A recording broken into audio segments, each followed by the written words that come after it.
Welcome to Dialogue Choices. We're back again. You can't stop us. Very little things can. So many have tried. We return every week. We've been on a roll, haven't we? I think we've missed only one weekend. I think we missed a week at some point. Because Keith had to go. Yeah, it was just completely somewhere. gone. Mm-hmm. Yeah. But we also had a 2-podcast week because we just talked for way too long. And I'm like, I can't release an over 4-hour long episode, can I? I probably should make 2 uploaded twice this week. Just all you something. really wanted was to make 2 thumbnails. You were torn between the pig and the vendetta. I just need more views. That's All the what I'm thumbnails. farming. Because when you got 15,000 videos, every video counts. You still gotta get. Yeah. You still got to maximize your daily input. Otherwise, you might not have 7 videos that day. What are we gonna do? You were releasing 7 videos a day at one point, weren't you? At points, I'm kind of there again, but for silly reasons. Because of the highlights. Yeah, I kind of dug a hole of one. We do Jackbox, then I want to upload each game as an individual episode instead of trying to make them into hour-long episodes, because the pacing for Jackbox just feels energetic and very clickable, and just it's nice when it's just a short little 12-minute video, and you can just meter them out. And clearly they do really well, so that format seems to be correct. So I break everything else I do in multiplayer. I pretty much upload an hour at a time during my quote-unquote weekend of Sunday and Wednesday. But that stuff, the clickability seems to be kind of important to it. It's not part 20 of a co-op RPG or something. It's these nice little things that everyone kind of likes. And so part 20, more like part 230. Takes a while. You have a very special friendship to make them stick around that long in any game. That's a process. I think some people just start watching at episode 130 and then drop off 40 episodes later or something and never come back. I'm always afraid to do a really long playthrough that's not single player, where the people have to be there from episode to episode, because the chances of it finishing are very tenuous. There's so many ways it can go wrong. People even beyond people you have to maintain everybody's interest in that game the entire time and not get stuck with somebody that's just showing up almost out of spite, and they hate it now, but they just don't want to be the person that stops showing up or whatever. But also people just go places in life. Life takes people in different directions, and most of the people surrounding us aren't professional Let's Players. And in fact, I don't think Andrew isn't, and I'm not totally sure where your status is, where that balance. I mean, you have a separate job still.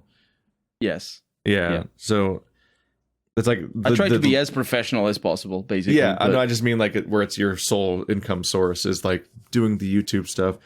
It's almost nobody in our entire circle actually. In fact, I think I could just say nobody. Nobody in our entire circle that isn't me. Has this as their primary income source, so they're at the whims of wherever life takes them along the way, and so on, and with their job demands, and they now they gotta move, or now they work weekends, or who knows what happens.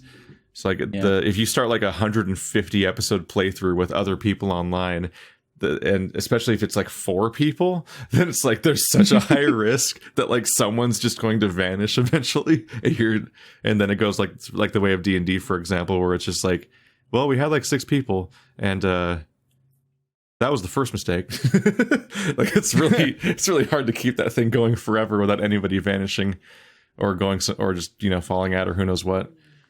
But but hey, on that note though, we did just finish. Andrew and I finished. In fact, I was editing it before this, trying to get it done. I keep procrastinating to the last minute, but we finished Wasteland 3. Very disappointing. All around. Oh, disappointing ending then. Yeah. Or no, was the it game's just disappointing the whole time. Oh. Yeah, I saw Andrew's tweet about just how buggy it was. And there's the bugs, but there's also just it doesn't really do a great job at being an RPG, in that its choices are pretty sparse and not very impactful. It's even when you do something that seems kind of significant, every single part of the game is completely modular and has almost no impact on any other part of the game for the most part. So it doesn't really feel like you're having a coherent overall place. And on some level, I'm just like, okay, that's, like one of my favorite RPGs is Mass Effect, and that game is pretty modular in that it's a bunch of separate planets that you make choices on. But at least that has the thing where like you land on the planet and you're like, whoa, that's crazy. Like there's like an intro of some kind in each planet that kind of establishes like what's going on this planet that's kind of weird. What's like you land on Pharos, and like everybody's being attacked by some sort of outside force, and people are acting weird, and it's like people have like Fallout style post-apocalypse feeling like survival problems that you need to help them with their machines and things, but also like something really fucky is happening in the background, and and so like that setting informs the decisions and personalities and motivations of all those characters. So each of those characters feels like a larger part of a larger like a smaller part of a larger narrative that all fits together and all builds off of each other. So there's momentum there. And Noveria is also great about that. Like you land and you're like, it's me, Commander Shooty Shoot. I want to go on my shooty mission where I go shoot my way to the place, and they're like, you can't go on your shooty mission because you're stuck with us, the corpse. And you're like, no. All these rich companies own this port and I can't leave. So you gotta like deal with their bureaucracy for like 2 hours, and it's actually the best part of the entire game. But like it's fantastic. I liked Pharos better, I feel. I like Noveria so much. Noveria is interesting, but I think on the second playthrough, like I knew already what it was gonna. I think it works better on the first playthrough. So on the second playthrough, you need to hang on to that sort of. It is also nice that there's just different outcomes too, though. It's not like you don't just do the thing. Like there's several ways to solve your problem of getting to the real planet, so you can get to the reason that Shepard landed there. But like each thing builds off of some sort of coherent spine of a narrative and everything, and like that's how it should work. And I feel, and like this is shaky because I played it a long time ago now. Let's see, sort by most popular. Wasteland 2, 5 years ago. I played it 5 years ago, so I don't remember it that well.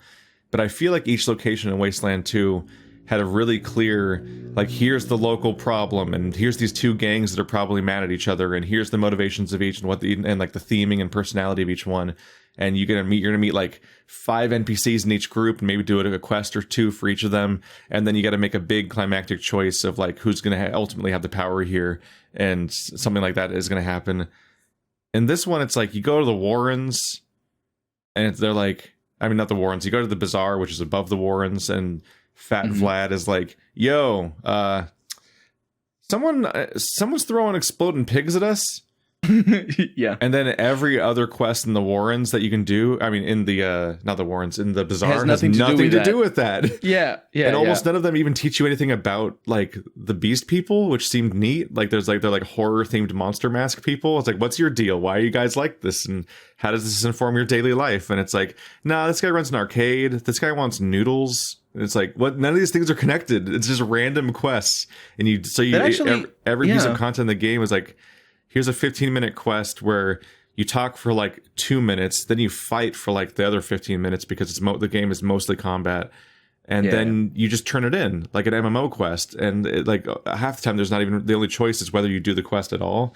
Which there's a lot of slave drivers that kept coming to us and giving us a quest, and then we shot them in the face after the dialogue was over. They would not stop showing up, and they had this like really cocky attitude unjustifiably. Like they would show up and like, what are you gonna do about it, Rangers? You need us. It's like, no, we don't. And we just blew their brains out, and they were like, wait a second. Like I think I got my first instance of somebody like that in my episode 51, I think. Yeah. My problem with I think it's very well spotted. I feel that you're saying that like there's no cohesive theming. It's like playing to each Mass Effect location. Andromeda. Like it's just a bunch. It's like the game's really long. Played it's other like, RPGs. It's like, why is it long? It's like because I've played other RPGs that have the same problem. Up piecemeal quests. Yeah, I've played other RPGs that have the same problem. It's just, I don't know why it happened to Wasteland 3, to be honest. But honestly, I didn't spot it as easily as I think I would. Because you're saying it, and I'm like, that makes sense, actually. Well, I tried to think about, like, why am I so uninvested in this game? And then I worked it backwards. I'm like, okay, well, usually I care about, like, characters. And characters are informed by, like, their setting and motivations and like what's going on in the world around them, and then how they react to it. And I'm like, Wow, it's really hard to talk about any character's personality in this game or how they're affected by their environment and what that means. Like, it's almost impossible for most of the characters. They all exist in a vacuum. Your party members like are practically mute. Like, they'll complain once every like 3 hours about something, but like you don't have your like Bioware like almost like masturbatory like here's your 10 hours of dialogue with Garrus or whatever. But like it's like these really one note characters. They're like, here's their starting allegiance. They'll eventually you'll find out that there's like a quest that they're kind of tied to, and that might kind of inform something with them.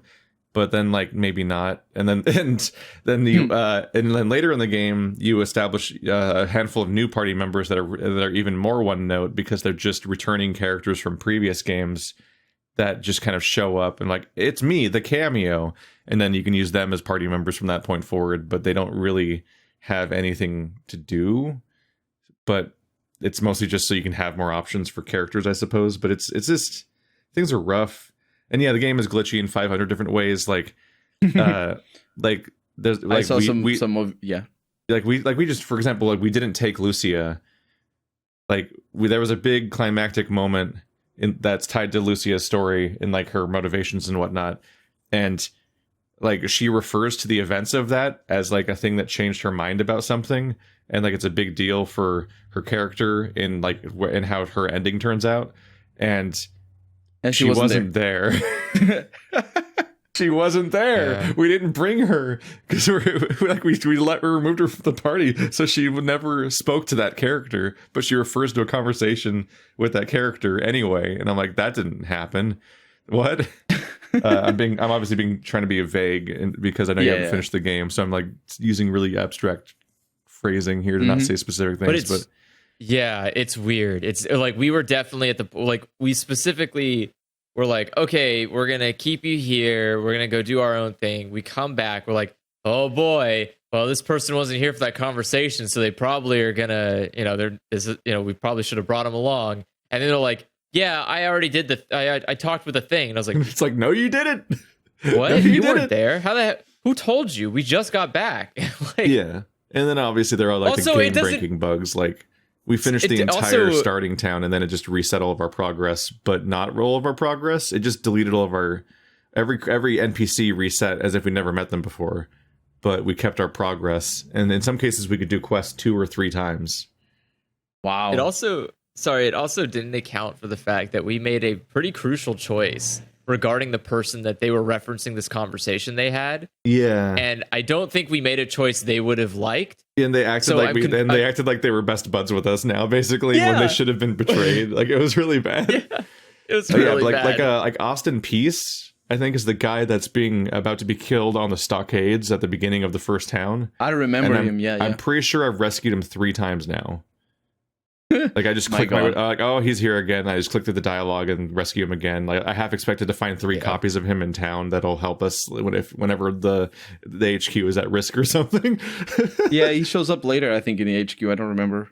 Yeah, he does show up in the HQ, everyone that you recruit shows up at the HQ, and then, like they can take part in any battles that happen there, which can both be major story moments or just like, hey, these slavers tried to hire us and we shot them in the face, but we're at Ranger HQ, so now everyone's going to shoot them. There's some great moments. Which was... I think for me, the biggest gripe I have right now with the game is that I think it's trying to go for like a very gritty, very sort of dark world. But at the same time, like it's sort of ambivalent on that. So it's very goofy in some aspects and very cartoonish. Sacramento, California. Yeah. And Sacramento, California.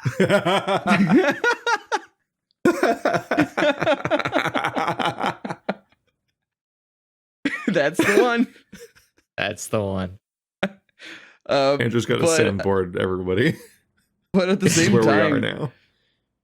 But at the same time, it's like the morality of the setting is not informed by their brutality. So it's written by people of our modern world with the morality of our modern world for people of our modern world.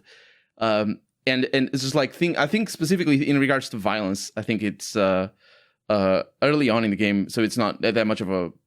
I don't remember exactly the situation, but I think Lucia mentions it and I went on a big diatribe about it. So basically, it's about how, like, think about how the Desert Rangers. So for those who haven't played Wasteland 3, the Desert Rangers are who you play as, and they're basically like the cops of the Wasteland. They've always been like that for the whole franchise, and they are the same now. But the thing is, in this game, there's the Marshals, I think it was. What's the Patriarchs people? What are they called? I think it's the Patriarchs Marshals, yeah. Yeah. So the Marshals also have their own law enforcement situation going on.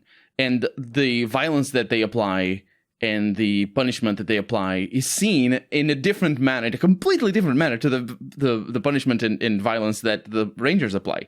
The Ranger murdering people and destroying them with bazookas and just absolutely kill everybody. No questions ever raised about that. Maybe, when it's about choosing quest. Unless you kill the 100 families teenagers. Yeah. Then everyone notices that for like 30 seconds and never mentions it again. Because you wouldn't want to have long-lasting. We massacred the children of the most fucking influential people in the capital of the game, and it never came up again. Well, what are they gonna say? But what I mean is, like, it's not written into the storyline that, like, what I mean is the morality of a setting like that with such violence, because it's a very, very violent setting. People die left and right, and they are enslaved. And yeah, it's one of those settings that's so comically violent that I'm genuinely like, how does the population still exist? How are these deaths not faster than the births? But at the same time, sometimes the game tries to play on your heartstrings or play on your sense of morality and justice and be like, would you do this? Is it fair for you to do this? And I'm like, well, I did much worse just then. Did you see what I did to those guys? They're all dead. Yeah. Or, because that's the problem there's hyper violent games where you very abruptly have a moment where it's like, yeah, but this kill is a moral choice. And it's like, but why? I guess maybe because it's in a conversation, so they're technically not in the middle of shooting me. Because the other ones were just... The problem is most people that you kill, you can't even consider them to be filler combat, because they usually talk to you before you kill them. As well. But no, the thing is, they talk to you. They say things before they die. You know what I mean? If it's payasos or if it's the other ones that were responsible for the pigs. There's so many factions in this game that I'm so disappointed with, and payasos is one of them, where it's like, every time you encounter the payasos, they just immediately attack you. Like, at most, they say something first and then attack you. Yeah. But there is no, like, let's walk to the payaso camp and figure out what their fucking deal is. It's like, no, that's not how that's how almost no factions work. And that's the ending, not the ending, but like one of the final, like, child, the final, like child of the patriarch location is like the worst version of that, because it's like because specifically, like, because you've probably met Liberty before, right? Because she already interrupted you midway through doing other things. I don't recall. Only on the radio, maybe. No, she comes up to you face to face. Oh no, yeah, I haven't seen her yet. Like, her whole shtick is the fact that she's is that she's unified a number of different tribes, and like I get the impression, yeah. And and then they don't talk to you. The tribes don't. I know this is like technically giving stuff away about the future, but it's like, it's not plot spoilers. It's not because there's no plot. It's just the fact that they didn't bother doing anything. It's that there's 3 separate. You get to her location and it's like a hub of 3 different loading screen barriers that take you to the 3 encampments of these 3 factions, and you just shoot your way through the entire faction, and at the very back of that little dungeon each time is like an item or an NPC that is supposed apparent blackmail or whatever that like causes that can be used against the other faction. Like you find out through dialogue, like, oh, this faction, that faction have it up because of this thing or something at the intro. And you find out all these things via the same NPC. Like, you just talk to one person, they teach you the secret of how to defeat every faction. But then defeating them, each faction is mechanically identical, because you just fight every single member of that faction that's on the map, with the apparent, not very well communicated suggestion that there's more of them somewhere else, I guess, that you aren't fighting through, because it really feels like you just killed everybody. And so you get the one item Yeah. that magically, perfectly will like defeat that faction apparently, and like cause them to fight somebody else or something. And then when you go back through the loading screen into the main hub again, you see like a tiny cutscene of like 3 people fighting 3 people for a second, and you're like, wow, we did it, we beat them. It's like, what? You don't there's no clever ploys. You can't like learn a bunch of special things about them and then like use that information against the other one, and like there's no dialogue victory. Like there's basically not dialogue at all. Like it's like they set up one of the most interesting sounding locations in the entire game, and then just don't. That just feels unfinished. You just really. fight them all, but then there's like 30 seconds of pretending you played them against each other, and I'm like, what? What is this game is a disaster. It's such a disaster. I look forward to seeing that. Oh boy. They just continually and like the whole reason I brought Andrew along was because I thought it was going to be an interesting multiplayer game. Like I was like, oh yeah, I played Divinity Original Sin 1 and 2, and I played them in multiplayer. And specifically my biggest regret during those playthroughs was that because there was other Let's Players involved and so on, I was trying to make a situation where everybody has the best viewing experience. So I tried to make it so that we all would talk to every NPC together and do every quest together. And essentially we'd get to like debate and argue maybe about like what choices to make and so on, but like we would make them as a group, because like if conversations happen off camera that other people don't see, then like the viewers of that particular Let's Player just don't get to see that part of the game. Don't get to see that, yeah. And so everyone could be getting this awkward piecemeal thing of the game, which like if it's designed that way can be interesting. Like when we did Man of Medan, like that was supposed to be 2 separate points of view that communicate different information, and for the full experience you watch both sides as separate videos or at the same time or whatever. But like in a game like Divinity, it's like, I don't know, any of the random 4 people could talk to any NPC at any moment. And like, how do you do comms? Because it's 4 separate people. And like, if you're reading dialogue out loud to your audience of a quest you're doing, that's horrible comms if you have it on Discord, because you're like, everyone else is stuck hearing half of your conversation with no context. So like, you'd have to be muting yourself all the time. But then like, how do you handle muting? Because then it's like, if people just mute themselves when they're talking to their audience, but unmute themselves whenever they feel like, then anyone could randomly be butting in to talk over the dialogue you're currently recording on your end of things. So like, it's definitely difficult. Yeah. But so I definitely skipped all that by just doing the easy but very awkward method of everyone group up together and do this dialogue together each time, so everyone gets the full experience and everyone's audience gets a good viewing experience and so on. But then it's like Wasteland 3, I'm like, okay, I want to try to be ambitious this time, because this game promises this idea that you can split up and you can make choices separately from each other in the Wasteland, and that like you like one of you can make a deal with this faction and the other side could like contradict and renege on that deal without knowing that they're doing it. And oh my god. And like, little did you know you were going to make the same quest 3 times. And yeah, like the game suggests on multiple levels a game that they never made. And like, yeah, I had this big giant like ranting post that I typed up at one point that never really posted, like I got slightly different information and got kind of unsure about it. But specifically, like I noticed a wording change between the like original reveal of the game like 2 or 3 years ago, and then the press release stuff that they were putting out like right before it was coming out. Because like originally it was incredibly ambitious, and it definitely sounded like not only could you completely separate from your partner and behave like a separate roaming faction, but also like you could even play the game asynchronously. Like you could play the game at different times and log into the same file and like affect the world while the other one's gone. And so like in my head I had this really cool idea of Wasteland 3 where like in Wasteland 2 one of the most memorable points is that you the first thing that happens when you leave the starting area is you can either go to Ag Center or High Pool. And if you go to one or the other, time proceeds forward, and so you then fail to do the quest that was happening in the other location, but you have to go there anyway as a mandatory quest. So when you arrive, like the aftermath of you having not been there for the story of that region has already happened, and I'm like, oh crap, Wasteland 3 could be like, like fucking Andrew goes to like Hoover Dam or whatever and fucks up the clown boys, and like what kind of weird massacre did he do, or what kind of choices did he make? And I would like be walking through the wreckage of his past behaviors, and like that could have been such a cool fucking game.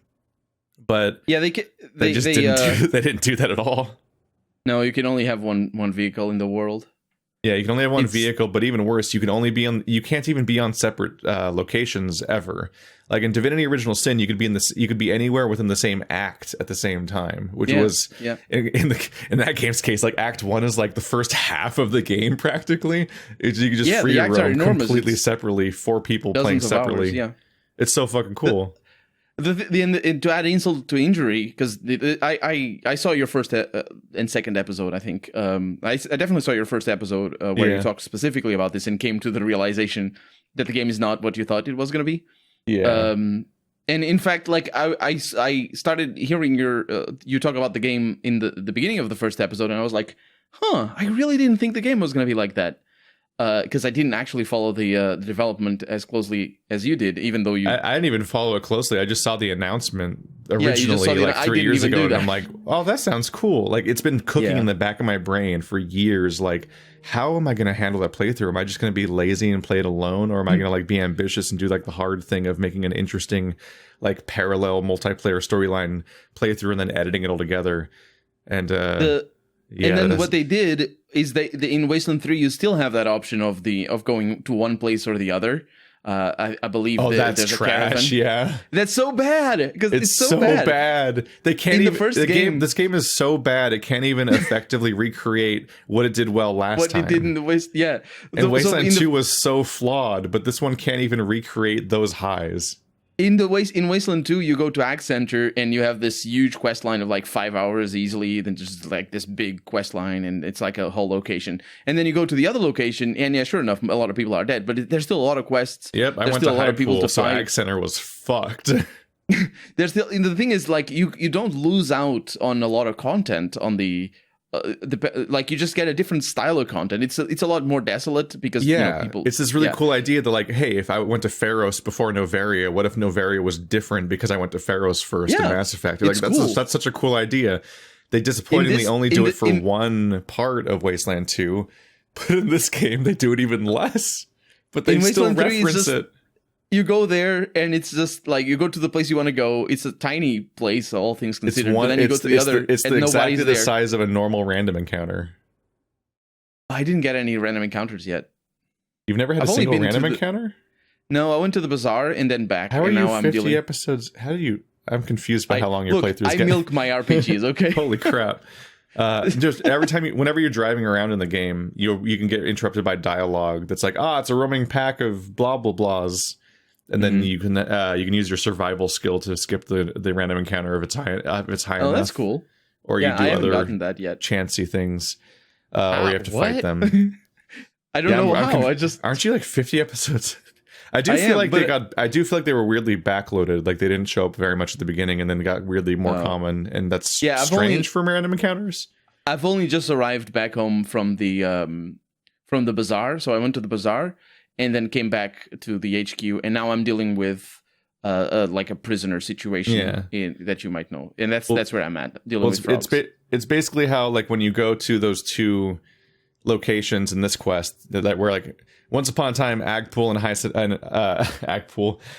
and High Pool were these two like entirely full size locations that also had an alternate version that happened if you went there second.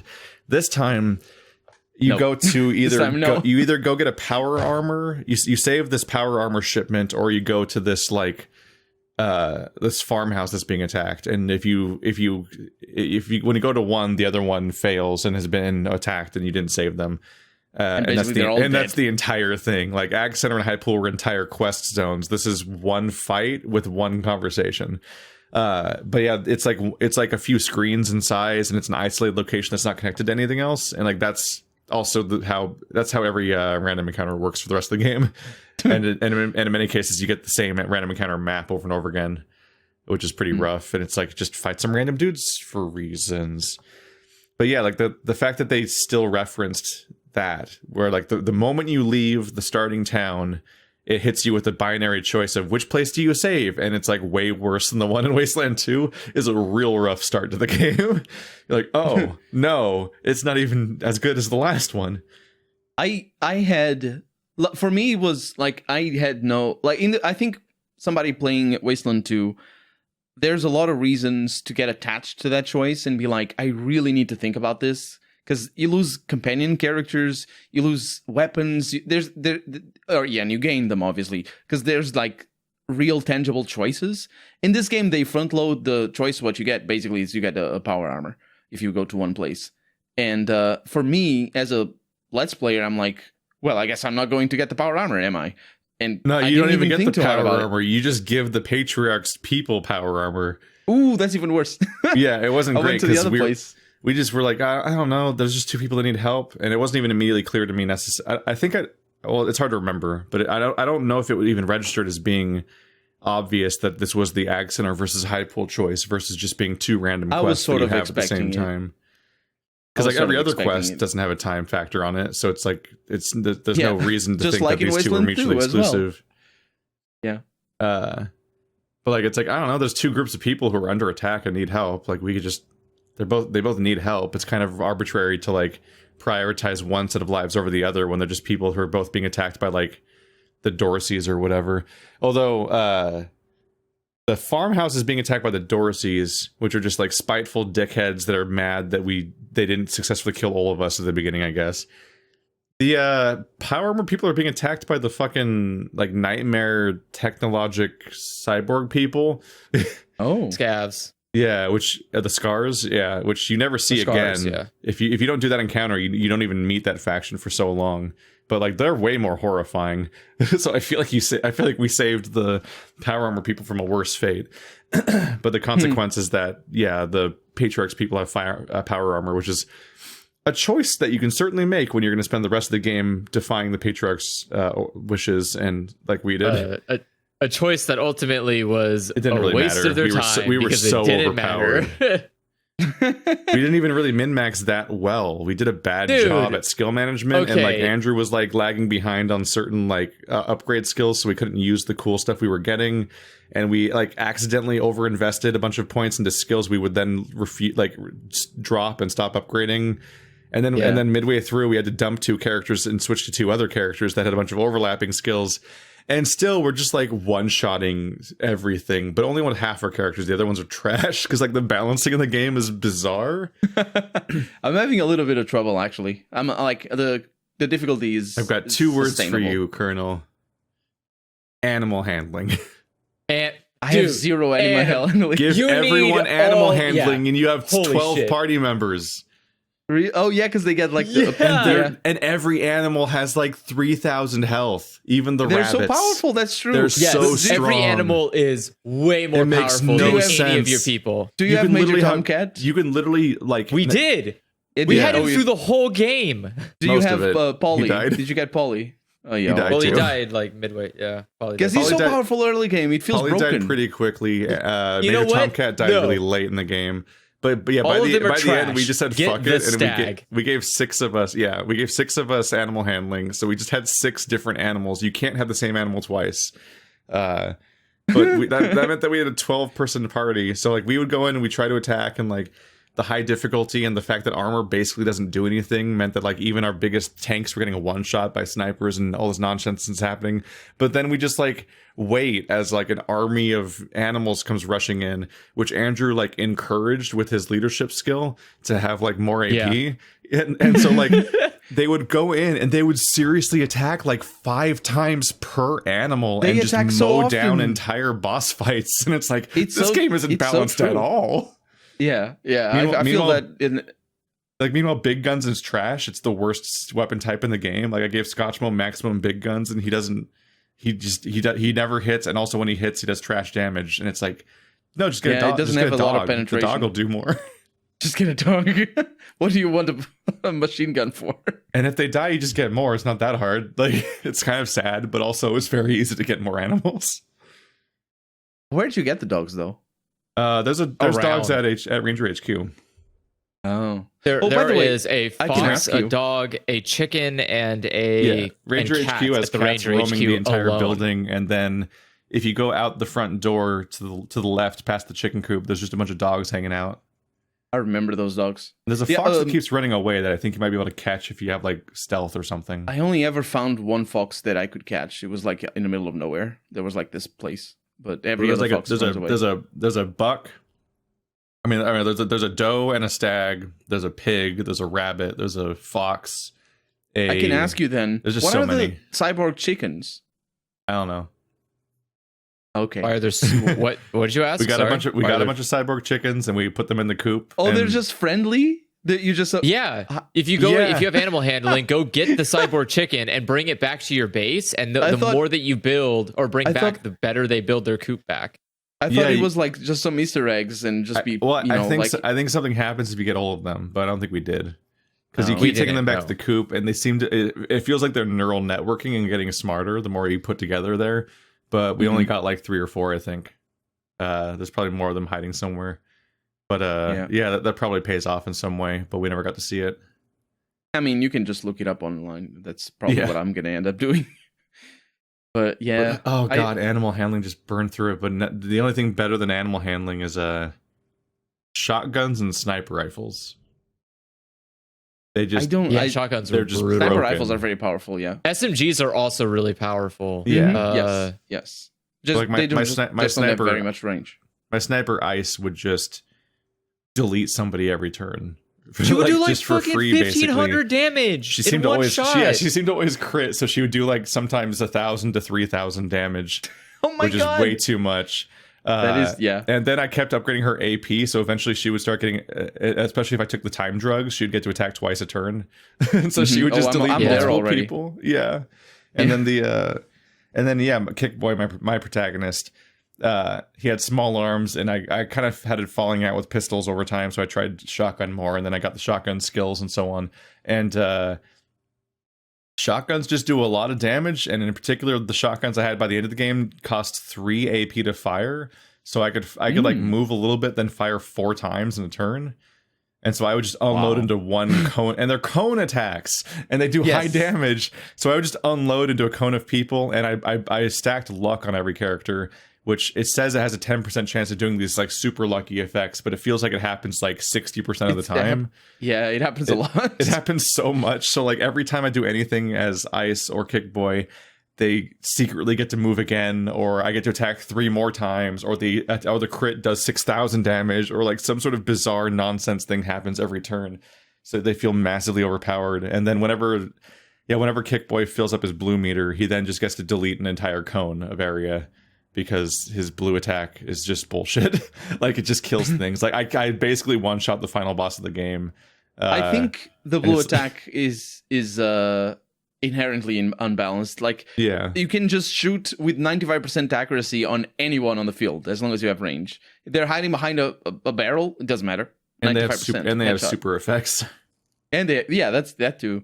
Like especially the bazookas. I think the bazookas are the most powerful. The snipers are pretty good. But the game is wildly unbalanced. Like I gave Scotchmo big guns, and he had both a heavy machine gun and a flamethrower, because those are both of the big guns.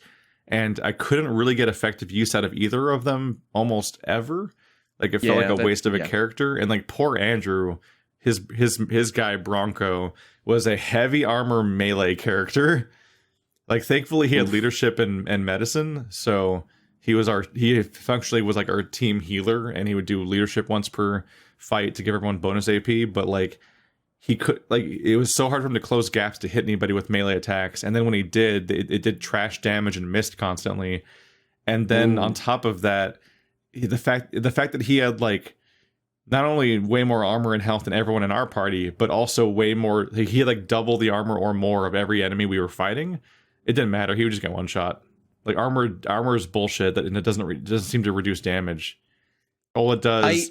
I noticed that it works well against automatic weapons, but against everything else it doesn't. It's not as much. Yeah, like Andrew was looking into it and I think he found out that like after the intro of the game, everyone's penetration stat is so high that it just negates all armor functionally, and it's just a pointless thing in the game. It's like, how does this happen? And then we just were like, fuck it, we have 6 animals, so nothing matters. We have at least 2 overpowered, super strong characters and 6 animals, so we'll just win by default. And yeah, like Andrew had like a weird science lightning gun person, which was like a novelty, but they never really did damage either. And it's just like, It was. There were moments where we were truly impressed that the game was like given the green light to go ahead. You think the combat would be better when it's most of the game? Yeah, it was. We literally were. Keith one-shot the boss, the final boss. Oh, that of the happens game. to me all the time. I think all the bosses have one shot with a sniper. He one-shot. I one-shot him with a shotgun. Oh, yeah. Oh, that's a different thing. I ran right up to his face, and I also blew up the people around him. So far, I've one-shot, like, there's this big tank in the bazaar, and I one-shot it with a bazooka. There is this mafia boss in the first city that I one-shot with a sniper. There's this slaver guy that you free. I one-shot him with a sniper as well. I think like bosses, I usually one-shot, and it's so anticlimactic because I'm like, this is gonna be a fight. Nope, first shot. Yeah, it's hilarious. I think the only saving grace of the combat was whenever the car was allowed, because we had the stupid Reagan gun, which was great. and so the Reagan gun, you won't find that one for a while. Yeah, the Reagan gun. I've seen a picture of it on Twitter. Yeah, it's great. It plays the national anthem every time it fires. And it shoots a American flag laser at people. Mm-hmm. It is the best audio-visual moment of the entire game, design-wise. Like it's the single thing they execute on best in the entire game is just that gun firing. It is hilariously stupid, and I love it. There were highs and lows, but yeah, for me, like one of the coolest things about the game. Is on some level that's kind of like one of my issues I have with like Mass Effect and a bunch of other games sometimes is that there's this leadership. There's the false moral dilemma of like the leader, where you go fight through an encampment of like 100 dudes and just murder them all. Like you killed all those human beings or other non-humans. Like they're sentient creatures with lives and histories, and they're like 30 years old probably or something, and like they've been around for a while and they have connections to people, and they're all dead because they were between you and your goal. Then you get to your guy at the end, and it's like a moral choice. So like, oh man, do I spare him or do I kill him? And it's like, why is this guy so fucking special? He's the reason I killed all those people. Why is it not an automatic that I'm gonna kill him too? Like, because there's often like not even that much of a huge. There's not even always that like big of a like ulterior motive that you went in for that you need, where you need him for something necessarily either. Like it's oftentimes you could very clearly get away with killing him and get what you want, but like it's a moral choice now for some reason, and that's the real Paragon choice, is to spare the people in power but murder all the grunts that they were using. It's like that's backwards as shit. Why don't presidents fight in wars? I think that comes from games trying to be so focused on combat, because every time like we've been having this conversation, and every time I've been thinking back to Fallout 1 and how it does it. And Fallout 1 obviously is a very old game. It has some shortcomings in regards to what the RPGs have become, but certainly in the case of the morality, it doesn't have this problem. It's not a game that tries to be combat everywhere, even though you do fight every once in a while. There's combat, obviously, but I think the morality of things is a lot more than just who you kill, or if you kill somebody or you don't. Like you need to if you want to take your setting seriously, it needs to be the understanding of what is going on, and you need to make the player understand what's going on, and then make the player care or not care about what's going on. And I think there are tools to achieve that. Like, I don't know, if you decide, to how should I put this?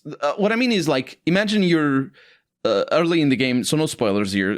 Just if you're listening and you haven't seen anything about Wasteland 3, I'm not going to spoil anything. But the point is, earlier in the game, you find the patriarch. And imagine you have a choice, and the game rewards you for this choice if you want to do it. Imagine you have a choice to just sort of rebel against the patriarch and just go in your own way and set your base up somewhere else and just like that. I like you being able to make that choice or you not making that choice reflects whether you as a player care about who the patriarch is, right? But when the game sets itself up as you're fighting the patriarch, there's no choice there. You're fighting the patriarch. That's what the game is. And at the end of the end of the game or at the end of the quest line, you get to the patriarch and you decide to either spare him or send him to prison, which is basically the options a lot of the time in Wasteland 3 for some reason. You keep getting to send people to jail, and that also kind of never goes anywhere. It's just collectibles. I realized it was collectibles pretty early on. You start collecting NPCs, yeah. The thing is, the thing is, you set the game up already in a situation where you're in conflict with. Sorry, I just realized we didn't even get an end card. Like what? We imprisoned the guy that runs Little Vegas. Or whatever it was called. We imprisoned multiple people. The we imprisoned guy that's named after Brian Fargo, the creator of Wasteland. Yeah, we got that guy, and then we also got the Scottish guy. And like you got the Scottish guy. Yeah, Farron Brygo doesn't get an end card. Like this, like, oh, you imprisoned him, so here's his ending of what happened instead of him being dead. It's like, no, it just doesn't bother. It literally never refers to the fact that he's in prison ever again. Like it's just such a narrative dead end. I've heard people comment about him not being there. I've heard the marshals talk about how they had to deal with him, and some other people talk about him. But not to get an end card is really weird. Is it one of the does it have a lot of end cards, or is it one of those games that just like 3 or 4? It has a decent number of end cards where it tries to like mention each zone kind of, and then also each NPC, but only some of the NPCs because some of them it just doesn't care about that much. I get. Wait, no, did it mention? Oh, wait, no, it did. It did mention all of our companions, even the one that we never even talked to. So it does remember them.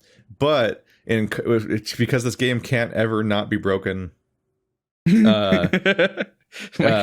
co-op, it didn't show the same sequence of cards for both me and Andrew. Oh, you couldn't comment on it then. So they started off as the same cards, but then they became different cards later and they split. And then Andrew's cards ran out before mine did, even though they were proceeding at the same rate because they didn't have the same number of cards for both of us because they fucked up and lost track of them and sent like some of them to him and some of them to me. Oh no. He finished his cards and then it kicked him out of the game and started rolling the credits. So it ends the multiplayer session, which then brings up a disconnected message for me, which then stops me from watching the rest of my cards, which then oh no, so that I then can't get back to without.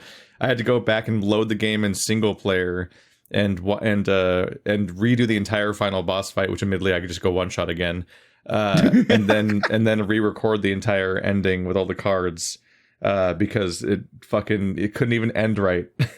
And then the entire time that the credits are rolling, it says Colorado Springs in the middle of the screen because the bug where it shows the location on the screen all the time just also happens during the credits. God. And then when Andrew and I got to the title screen after the credits, it still said Colorado Springs still there. on the screen. It's like floating behind the icicles and the scorpion, like a serial killer. And I'm like, what the fuck is happening? You will never leave Colorado Springs. Game was not ready. Lovely place. It was not ready to be out. Yeah, In Exile, like a solid year of development still, I think, just to fix the bugs, and then it'll still be a bad game. It's so interesting now that I think about it. In Exile has released In Exile, obviously being the company that made the game. I feel like they're gonna apologize. No, they released a director's cut. It'll be like when Trine 3 came out, and they're like, "We're sorry, guys. We really fucked this up." The thing is, they released a director's cut for Wasteland 2. They released a director's cut for Bard's Tale 4 as well. They didn't release a director's cut for Torment Tides of Numenera. And honestly, I felt that that's their strongest game. I hope, because I'm probably playing it at some point. I really liked it, but it's it's very different as well in terms of like it only has like 5 or 10 combat situations, so. And it's like a 80-hour game, so most of the time you're just reading things and making choices. So it's a different game altogether. But yeah, they're probably going to release a director's cut for Wasteland 3. A director's cut. The lesson is just never buy any of their games when they're new, which is unfortunate because they're like financially dependent on you buying their games when they're new.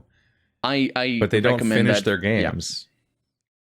Yeah, I agree with that, honestly. I've heard bad things about Wasteland 2 also, but I played the director's cut, which I think the fact that I went back and played the director's cut version is probably why it's my most popular video on my entire channel, is because I played it, because everyone who played the first version is probably not going to come back and replay the same game, but slightly different. So it's like, all the views are mine, which is good when you have like 5,000 subscribers or whatever back then. Andrew, you were going to say something? I don't think a director's cut is good enough.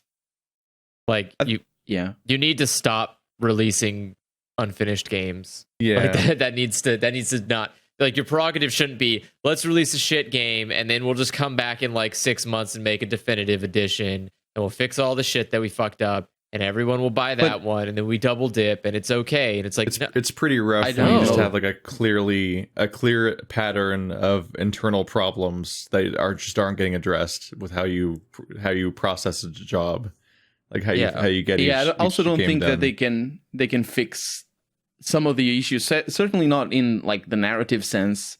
I mean, you can rebalance the game, you can fix bugs and quest break. Oh yeah, the director's cut of this game will not make it good.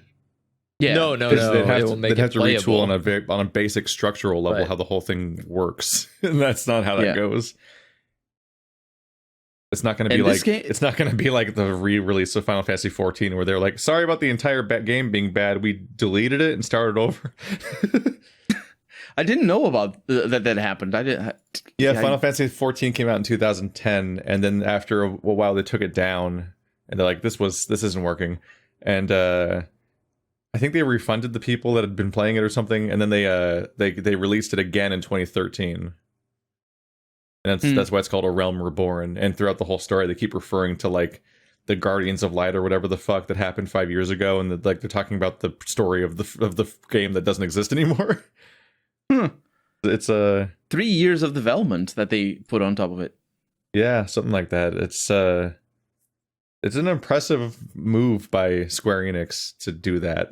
To just be like, instead of just cutting their losses, actually just admitting we really fucked up. We're just gonna try again at this game because we made a bad MMO. I can't judge it myself because I never played it, obviously, and now you can't because that is also the nature of games as a service and whatnot, is that like that's probably an article somewhere vanish with a synopsis, or you gotta watch like an ancient Let's Play that's in 360p from 2010 before even me and Andrew started. With Let's Players, they didn't know what they were doing. Yeah. Oh god.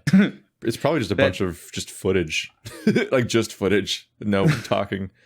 Yeah. I actually Preed was going through and he had like a private server of the original build up. Oh, he was just running there through. Would be private servers, wouldn't there?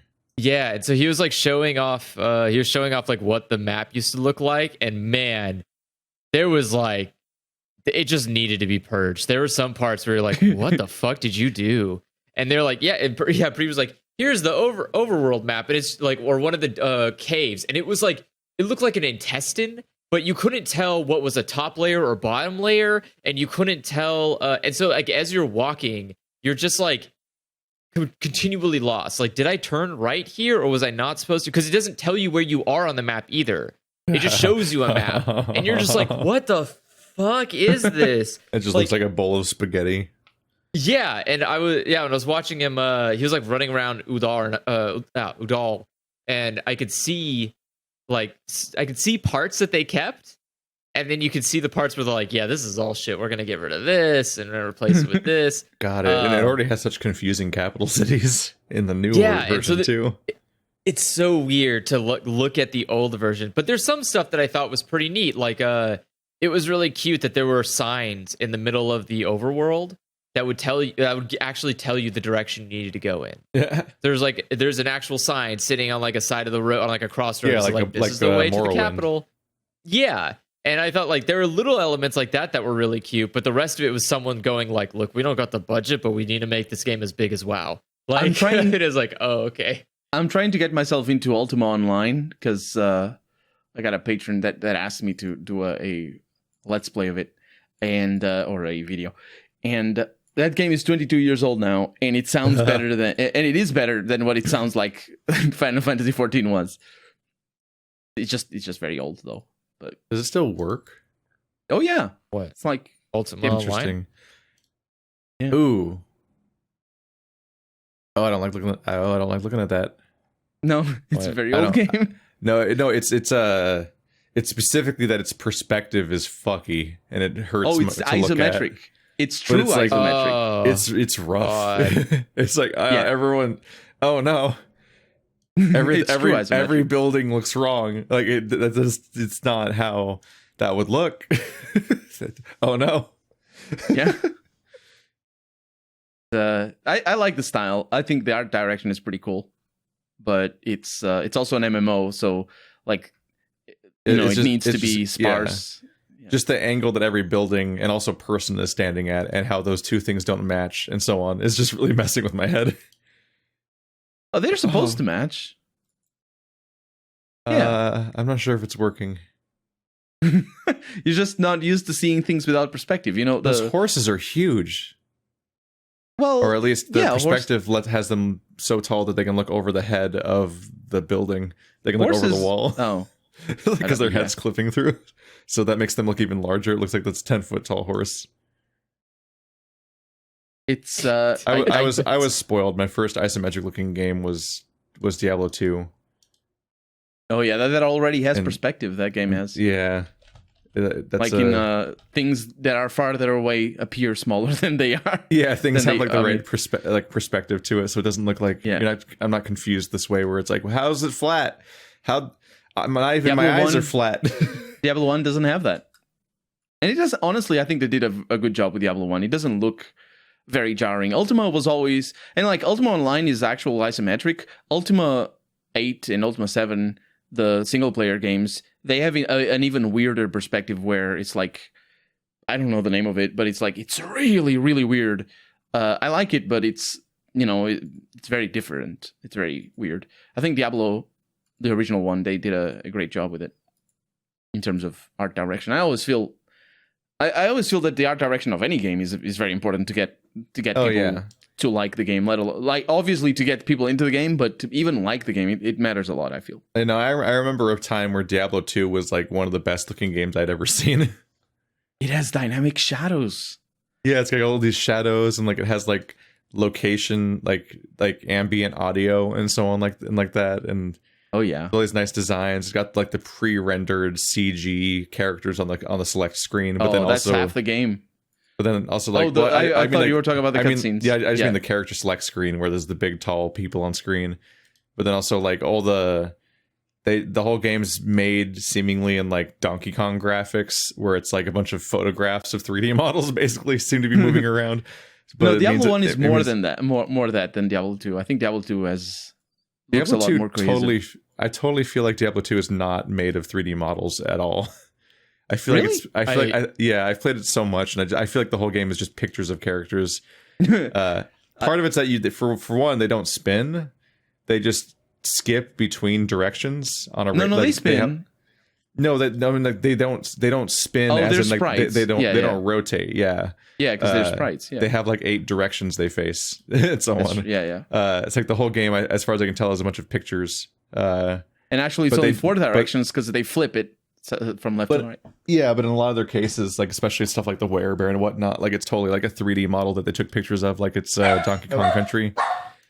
But like the result is like Shadow. one of the nicest looking games I had seen, where just like there was so much like color and detail, and like it was like, because it was like the Resident Evil 1 like remake level of like everything just looks really nice in a way that, like, considering when that game came out, and I was probably playing like the Nintendo 64 or the GameCube or something, it's like this is just like way more high resolution and detailed looking than I'd seen games be. We rarely, I think Diablo 2 is peak 2D. We rarely see games with more budget and better 2D graphics than that. Like there's a lot of there's a lot of ways that you can approach 2D, obviously, but when it comes from top down, I like you just run out of pixels. yeah. You're just like, I don't know, everything's really small on the screen. You can only get so much out of it at that point. You get to a point where it's more expensive to make a 2D game look prettier than just make it 3D and make it pretty as well. But back when Diablo 2 came out, the 3D just was nowhere near what 2D was in terms of how good it looked. So Diablo 2 just ran with it.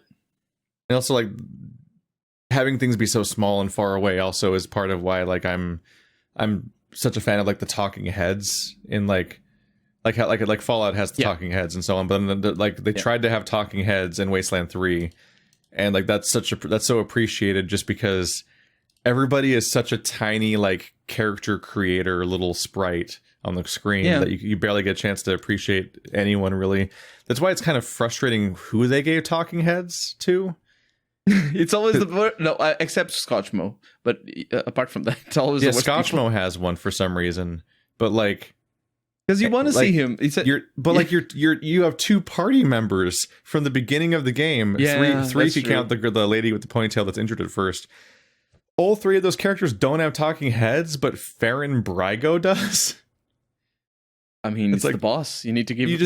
But like bosses don't even have talking heads most of the time. But like the boss of the company. That one guy randomly, he's their boss. Like that one character gets a talking head for his one conversation you have with him, and it's like, I really could have used like some nice long conversations with like Lucia and Quan, so I could figure out what the hell their deal is. Because like they're my actual party members. They're my only characters because like we have four prefab characters in the party. 2 of them are the main characters and 2 are the people they have you recruit to fill out your party at the beginning, where you just make 2 more characters again, basically. So it's like, if they're going to give us characters that actually are supposed to have personalities, maybe seeing their faces up close and having them emote would be kind of handy. But when I was saying before about when I was talking about the contradiction of Mass Effect and that morality, how it always feels weird, it's one of the things that was one of my favorite things about Wasteland 3 was at least the fact that we could just fuck off and just be like, we come in and like Patriarch clearly is the person who does the job that happens in every RPG, where somebody explains to you, here is the main story, this is what the game is going to be about, this is your task, that is the skeleton of the game. And then you could just be like, nah. You could just get all my kids and bring them back, and we are gonna get all your kids. We're not gonna bring them back. We didn't bring anything back. We just shot them all. I figured we just shot all of his kids, and watching him get angrier and angrier every time, but still, because of the structure of the game demanding it, he kept proving to be completely toothless with his threats to be like, you killed one of my children, but if you do that again, you're gonna be consequences, and then just killing another one of his kids and coming back and having, you did it again. It's like just watching nothing happen, watching there be no consequences, because the game's structured with so few branching paths that you can only really be anti-patriarch at the end of the game anyway. It's like now it's time for your choice at the end of the game. Which side are you choosing? The choice that you made way earlier in the game. And why? And amazingly, they let you pick. They let you pick as if you haven't killed all of his children already. Like, how the fuck is that path even open? Like, that can't go well. Like, we obviously knew not to click that one, but like, what the fuck does it even mean to side with the patriarch after you've killed his entire family against his wishes? Like, it's not like he's gonna help us. Like, what? Yeah. It's like, now that we've killed our only chances with the patriarch, let's also kill everyone else that's against the patriarch for some reason. That'll end well. Like, that's what a non-choice. RPGs are such a difficult type of game to make, and I feel the hardest. Developers can be a little bit insular in just the influence that they get for their own games, because like Baldur's Gate 1 and 2, and not just Baldur's Gate 1 and 2, pretty much, not most, but certainly before Mass Effect, all of Bioware's RPGs, basically the reason Bioware is famous, up to the point where they got bought by Microsoft, by Electronic Arts, all of their games don't have any choices. It's always the insular choices where you get a side quest that maybe the daughter ran away, and she ran away because her parents don't treat her well or something, and you have the choice to either send her back or let her go or something like that. You know, that's those sort of like small little choices that don't affect much apart from your own sense of character building. That's what Baldur's Gate is like. Baldur's Gate 1 has one ending, and that's it. You can say whatever you like to whatever character shows up. Well, not whatever you like. You usually have like 2 or 3 options, but they're relatively involved options that you can make. Usually you fight them all anyway. I don't think there's a single fight that you can avoid through dialogue through Baldur's Gate 1. Baldur's Gate 2, I think there's like one fight maybe that you can avoid through dialogue. There's a lot of quests, and and all those quests are insular as well. But there's a lot of quests. So I think RPGs, specifically Western RPGs, are built on a foundation of games with insular side quests, a straight and narrow main quest with maybe some options at the end where you can choose and get different endings. And then you get the vignettes if the games are a little bit good. Otherwise, you don't even get the vignettes. The endings, like little slides. So it's like they went through some big changes when they made KOTOR then, huh? Yeah, because KOTOR introduces something completely different, which is the whole planet, and you choosing which planets to go in, and then basically what that does is instead of so it used to be that, especially in Baldur's Gate 2, you get that impression. I think you get that impression the most. Well, actually, Neverwinter Nights 1 as well does that. So what happens with Bioware games is that they divide them into chapters, and so you can really tell that sort of like straight progression that you can't deviate. You're not going to skip chapters here. You need to get all the story beats, and so Baldur's Gate 2 does that. Although Neverwinter Nights 1 does more of that than Baldur's Gate. And then what they do, obviously, in KOTOR is they have all the planets, and the planets themselves are the chapters. So you get a little bit of an illusion of choice based on you being able to go to different planets. But they definitely had a system too, like especially like KOTOR and Mass Effect both have the same structure of here's the intro mission, here's the free roaming like 3 or 4 planet options mission. And then here's the outro, like ending climax mission. But also one little twist: when you do every planet but one, you're gonna have a surprise mission where big, impactful, heighten the stakes stuff happens. And then after that, you have to go do the last planet, which happens in both KOTOR with like the Leviathan, I think, and in Mass Effect 3 with Vermeer, or Mass Effect 1 with Vermeer. I think it works really well with Mass Effect and with KOTOR, and Wasteland 3 should have that. Is what I'm saying. Yeah. Maybe Wasteland 3 should have had different... I think Wasteland 3 maybe tries to do that. It just fails on the thematic side of things. And of course, all the problems that you said already of just not delivering. Just building up these... Oh, it's so rough. Wasteland I'm sorry to tell you not this. everyone was given the correct schedule. Because because it feels like so many parts of the game are just not finished and had to be quickly done. There's entire zones where instead of having like any story, it's just a bunch of fighting. Yeah. Whereas this looks like a great place where we could have walked around and done other things. And it's like, yeah, we didn't have time for that. So here's a bunch of enemies. Yeah, and the places that have quests are so strange and inconsistent that they almost feel like the leftover but patchwork of like an unfinished thing. like in one case, there's an entire chapter that where you fight through several screens of nonstop fighting, and all you can do is fight all the way to the end. And then the final screen, like the final map of that chapter, suddenly is kind of a micro quest hub that you can roam around non-linearly, and you're like, what's happening? Why are we doing? What is this? Why is this how this part's structured out of nowhere?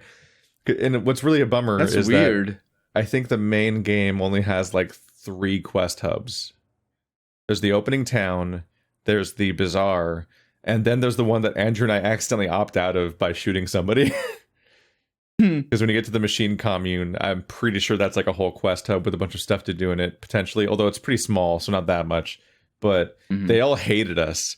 We shot one character that wasn't even a member of the machine commune, but they all would specifically tell us they had a grudge against us for doing that. And it's so strange because that character themselves in their establishing cutscene kills a member of the machine commune. So it's like, why are you guys so mad that we killed this guy? And the only explanation I can think of is just the fact that like it's just that the entire story of the machine commune must be built around that particular character. So if you kill them, then it breaks the story. And that's kind of a problem if like one of your like features on the tin is you can shoot anybody at any time, which they've insisted on having in Wasteland in 2 and 3, but like they don't have the resources to design around that. So it's like you can shoot anybody, but it just makes the game worse. Like Neverwinter Nights. You just get less story and bad game. That reminds me of the first Neverwinter Nights. There was, like, I think it's chapter 2. There's this quest involving the disappearance of some kids in town. And I figured early on, because it's very obvious, that the person who gives you the quest is actually the one responsible. So I kill them and I break the quest, and it's impossible to finish the quest. Like Morrowind or something. Like when you kill a certain character, and it's like you killed somebody important to the story, and you will never see the ending now. It says on the text in like different text or whatever. And so you have the choice to reload an old save to fix that and so on. But in Wasteland 3, like entire quest hubs can get deleted by you killing a certain character that has nothing to do with them, and they won't warn you about it at the time either. So you just get a worse game from that point on.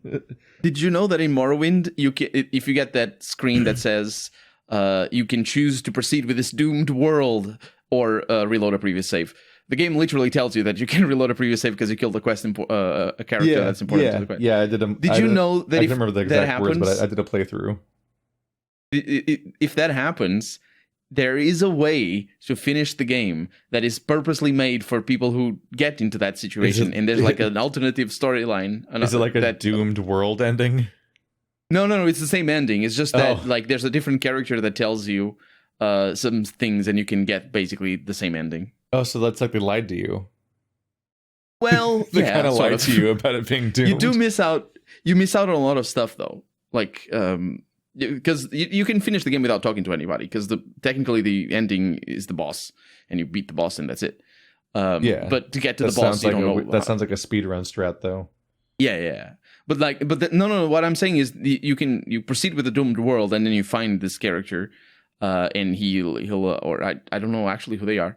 But they'll tell you what you need to do and what's going on, and you're like, oh, okay, I'll do it. So there is, it's like even in its sort of weirdness of a game that tells you to reload, not without, I mean, I think it's better. It's so much better and less weird than the game making them immortal. Making people immortal is just the worst thing, and I don't understand what Bethesda thinks.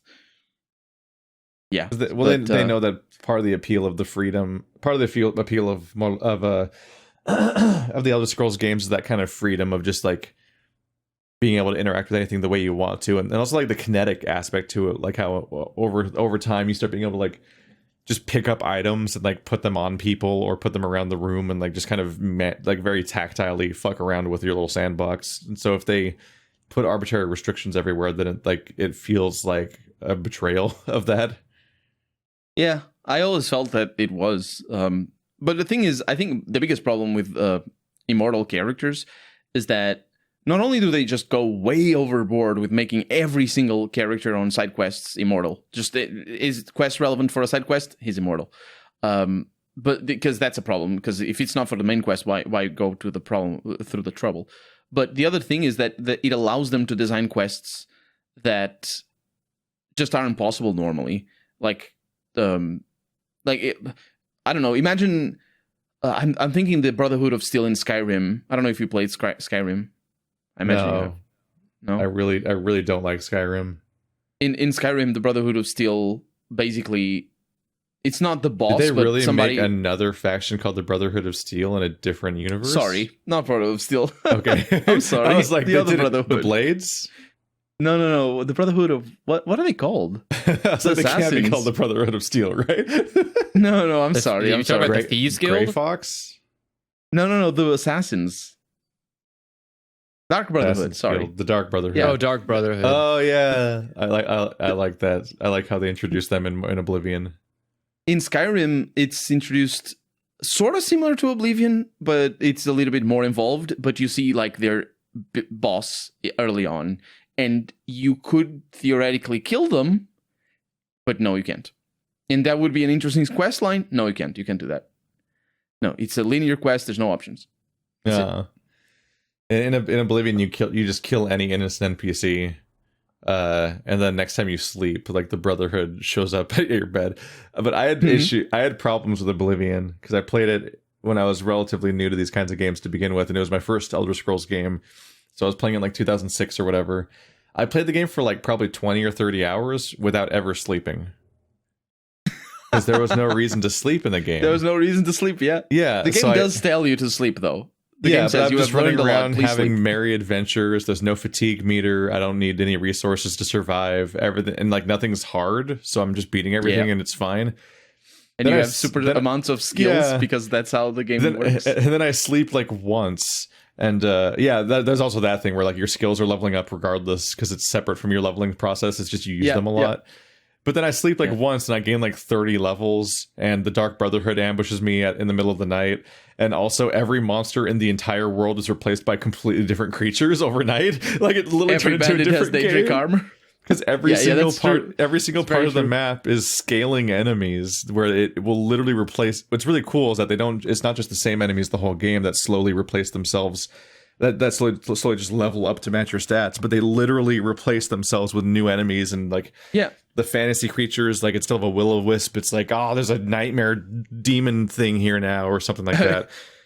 You thought you were gonna get a scamp, you get a minotaur. It was the most surreal fucking experience because I took one nap and the whole world changed.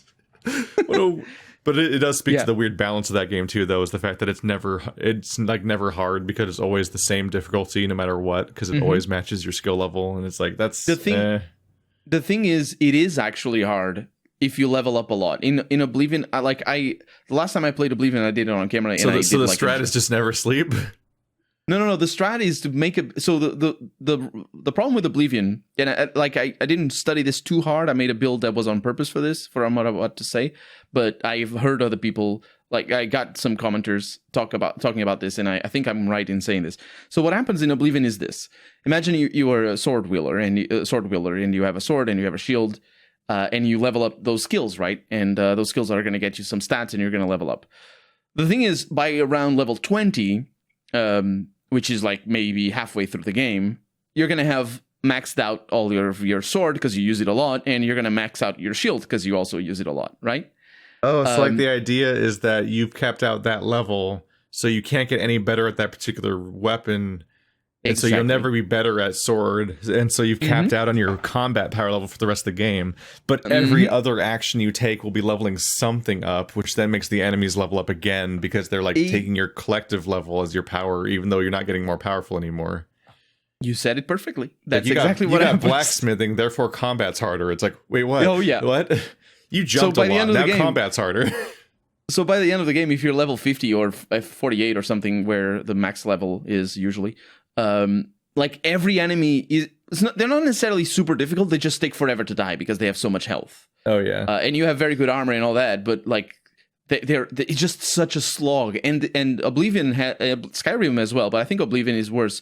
Oblivion has some fights, some encounters that are just so full of enemies. There's so much fighting, especially on certain quests. Like Oblivion's a great example of like how. I like Dark Souls because it's specifically a form of challenge where you have to be really aware and thinking about what you're doing, and it feels rewarding when you pay attention and so on. But it's not. I'm not like masochistic. Like, oh man, I just love that it's so hard. It's like it's a specific form of challenge that rewards you for executing things well and paying attention and being observant and thoughtful and like thinking a bit. But like when I played Oblivion.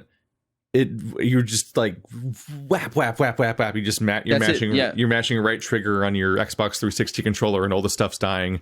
And then you increase the difficulty, and it's like, oh, everybody has infinite health and also has healing spells now, and just kind of lives forever. But I'm still playing the same game where you mostly just like first person spam a sword a lot. It's like, oh, that's this kind of challenge. This kind of challenge isn't fun. It's just annoying. And Skyrim is the same thing, and I feel.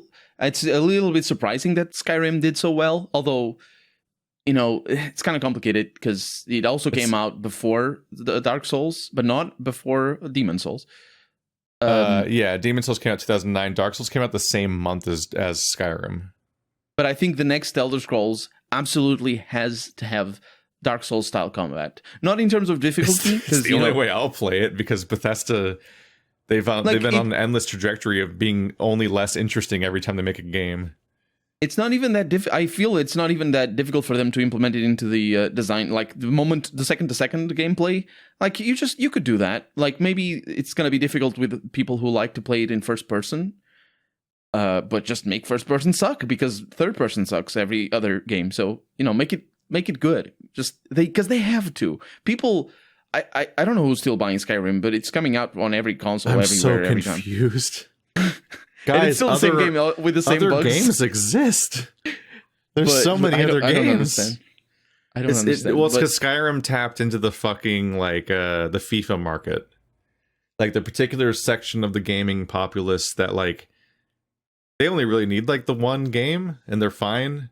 And so like they'll buy like the FIFA game each year, and that's like the reason they have a video game console. Like Skyrim got into a really specific, bizarre niche of like hyper populous RPG that's like really it's apparently like very accessible in a way that like it just kind of went to a different level of pop culture that like a bunch of people that don't know games play like Skyrim and Fortnite and Minecraft and Among Us.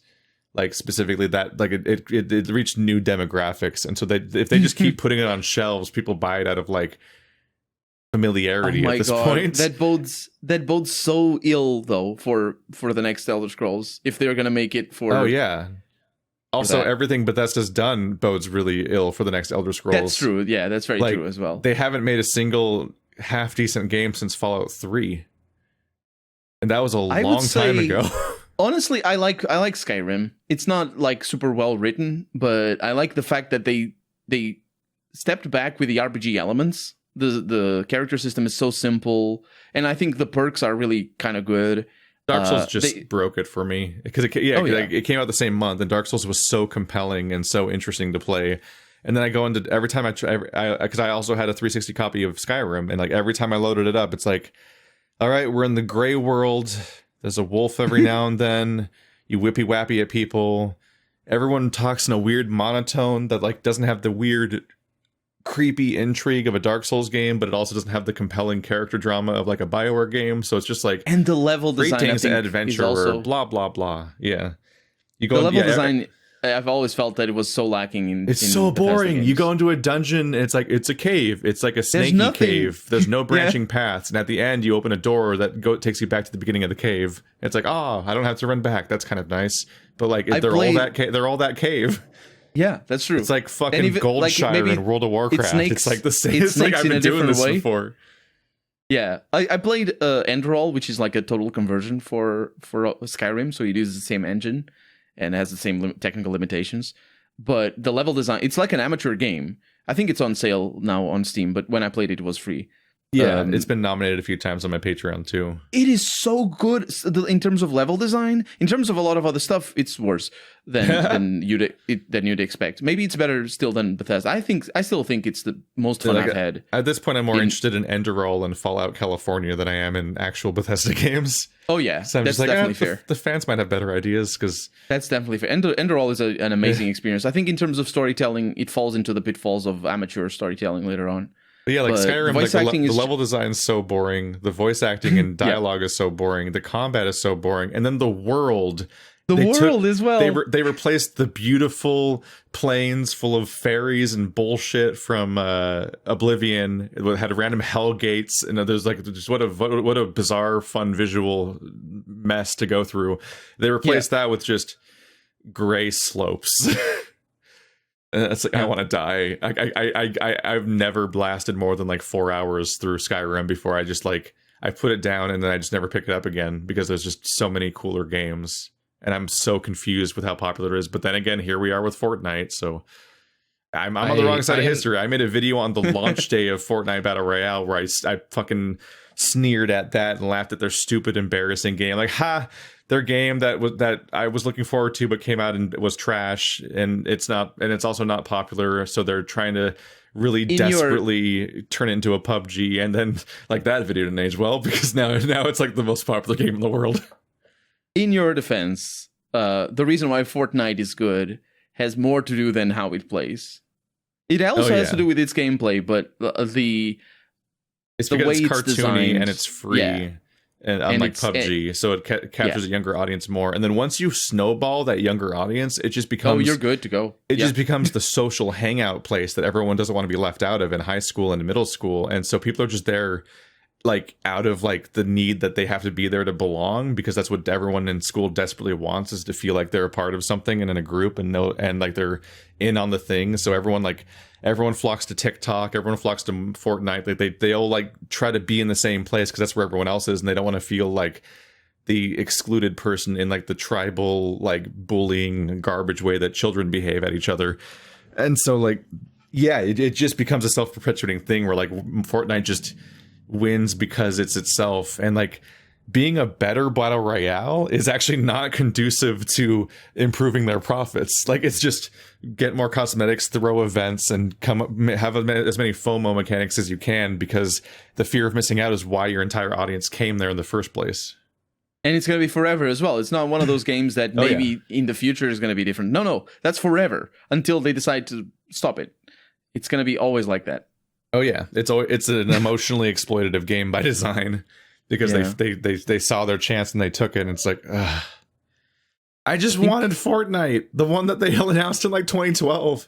I wanted to play that game, and it never came out. Good, actually. Yeah, it looks good. Have you seen the original trailer from like 8 years ago? I did. Yeah. Yeah, it was like, it's like Minecraft, because in Minecraft there's this day-night cycle where monsters come out, so you gather stuff during the day, and like those opening moments of Minecraft where you don't have like a super established base where you're just safe all the time, or you're just in mines and don't even know what time of day it is anymore. Like the opening hours of Minecraft are really exciting and chaotic. So like if they made if there was a game built around that, of that day-night cycle and building a base, and like you go out and scavenge buildings and get like you're like awkwardly making like armor out of stop signs and shit, and then you come back and you try to wear out the hordes, like that would be a cool game. There is another game that replicates that opening. The 7 Days to Die, I think. 7 Days to Die. I think it does better than Minecraft, because Minecraft is not as complicated as it seems at first. I mean, and 7 Days to Die is a little bit more complicated, and it gets steadily more complicated. So even if you're a good player, the beginning is still it's just it's a janky game, but that is the thing. It's like part of me just wishes for better on that level. It's like I just wish it didn't look and play like that, though. I'm like, the idea matches, but I'm like, you got to really learn to love that. You got to really learn to love that. I mean, you get past it. I think like you have to get past it as well with Minecraft, because it's like people who see Minecraft for the first time. I loved it. You know what I mean? No, the art design of Minecraft's great. I love it. Yeah, it's so much. Yeah, I don't like looking at 7 Days to Die at all. No, I don't like it either. But I also don't like looking at Minecraft too much. I mean, default Minecraft. Once you start building things and just making... Minecraft's beautiful. In fact, it's only the more that they update it and add stuff that slightly contradicts the art style that it looks a little worse each year. I agree with you. They keep kind of like turning away from the original blocky design to have things that have more polygons and more complicated. Yeah, you can details make it to noisy. Them. If you're going to stick to the design, it can't be as noisy. Like, I remember being off-put when they added capes to like the Xbox version or something, and I was like, no, that doesn't work. That clearly doesn't match the art. But I'm the asshole that everyone's mad at because I play like Celeste, and I'm like, those portraits and that text do not match the resolution of the pixels pixel are not art. the same size. Yeah, I'm like, this game has a pixel art style, but only in the in-game graphics, because whenever a dialogue box comes up, it's vector art. I'm like, that's not correct. It has to be pixels too. I think in your defense, you're just not accustomed to that style of games. There's a lot of games that do that on purpose. I hate it. It's like obviously Celeste is great and all that, but I'm just like, I hate that choice. It's an artistic choice, not just a mistake. I don't think it's a mistake. I'm sure they know what they're doing, but I'm saying like that I see that and I'm like, those things don't match. No, that's wrong. Like a pixelated game. The point of making a pixelated game is like that kind of commitment to the idea of like, we're going to use this retro aesthetic. And so like using it selectively when it doesn't feel like a deliberate choice that like really is making a point of any kind is like when Undertale deviates from its pixel art in big crazy moments, it's clearly a crazy like creative choice that is really impactful on the audience. Like, oh fuck, like suddenly this isn't pixelated, and like that's fucking weird, and it's clearly on purpose. But in Celeste, it's just like, no, the whole game's pixelated, but all the dialogue portraits are vector art, and they're with perfect resolution, and the animation are pixel perfect as well. The animations, there's a lot of animations that are. It's so distracting. I have been playing in and out Celeste, and I cannot. I will take the opportunity now to say I don't understand how you have had so much difficulty with the game. That's fine. Everyone does. Fucking Andrew is like a super platformer boy. No, I like it's. I think it's an amazing platformer. I love it. It's just I understand that you didn't find the. I just grew up playing. I just grew up playing like Super Mario Sunshine and Banjo-Kazooie. Like 2D platformers I'm not trained on, so like they're so hard. They're like a game like that is so hard to keep up with, and people like Andrew will just blow through them. It's also like it's also like how like I like Nightmare King Grim in Hollow Knight. I literally had to give up on. Like I fought him for so long, and I'm just like, this isn't happening. Like I'm not even making progress. Like I'm not even like there's not even a sense that I'm even slightly getting closer. Like and like I don't have the health bar in it, like a Souls game to be like, okay, I made it that far. Like if I can see how far I made in the health bar. Like if I could just do like last twice as long, I'll win. But like in Nightmare King Grim, it was completely hopeless for hours.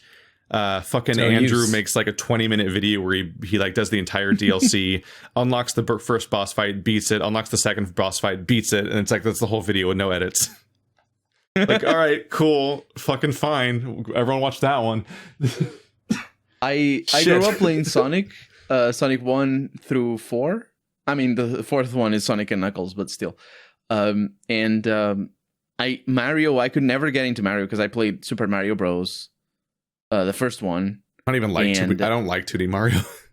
And I couldn't get past the first level. I tried it for not hours, but a bunch of time, and I couldn't get past the first level because I always died in the stupid ravines or some turtle beat me, and I'm like, but Sonic has rings, that's so much better. And so I never played Mario. Rings are so much better. It is so much better. It's just so good.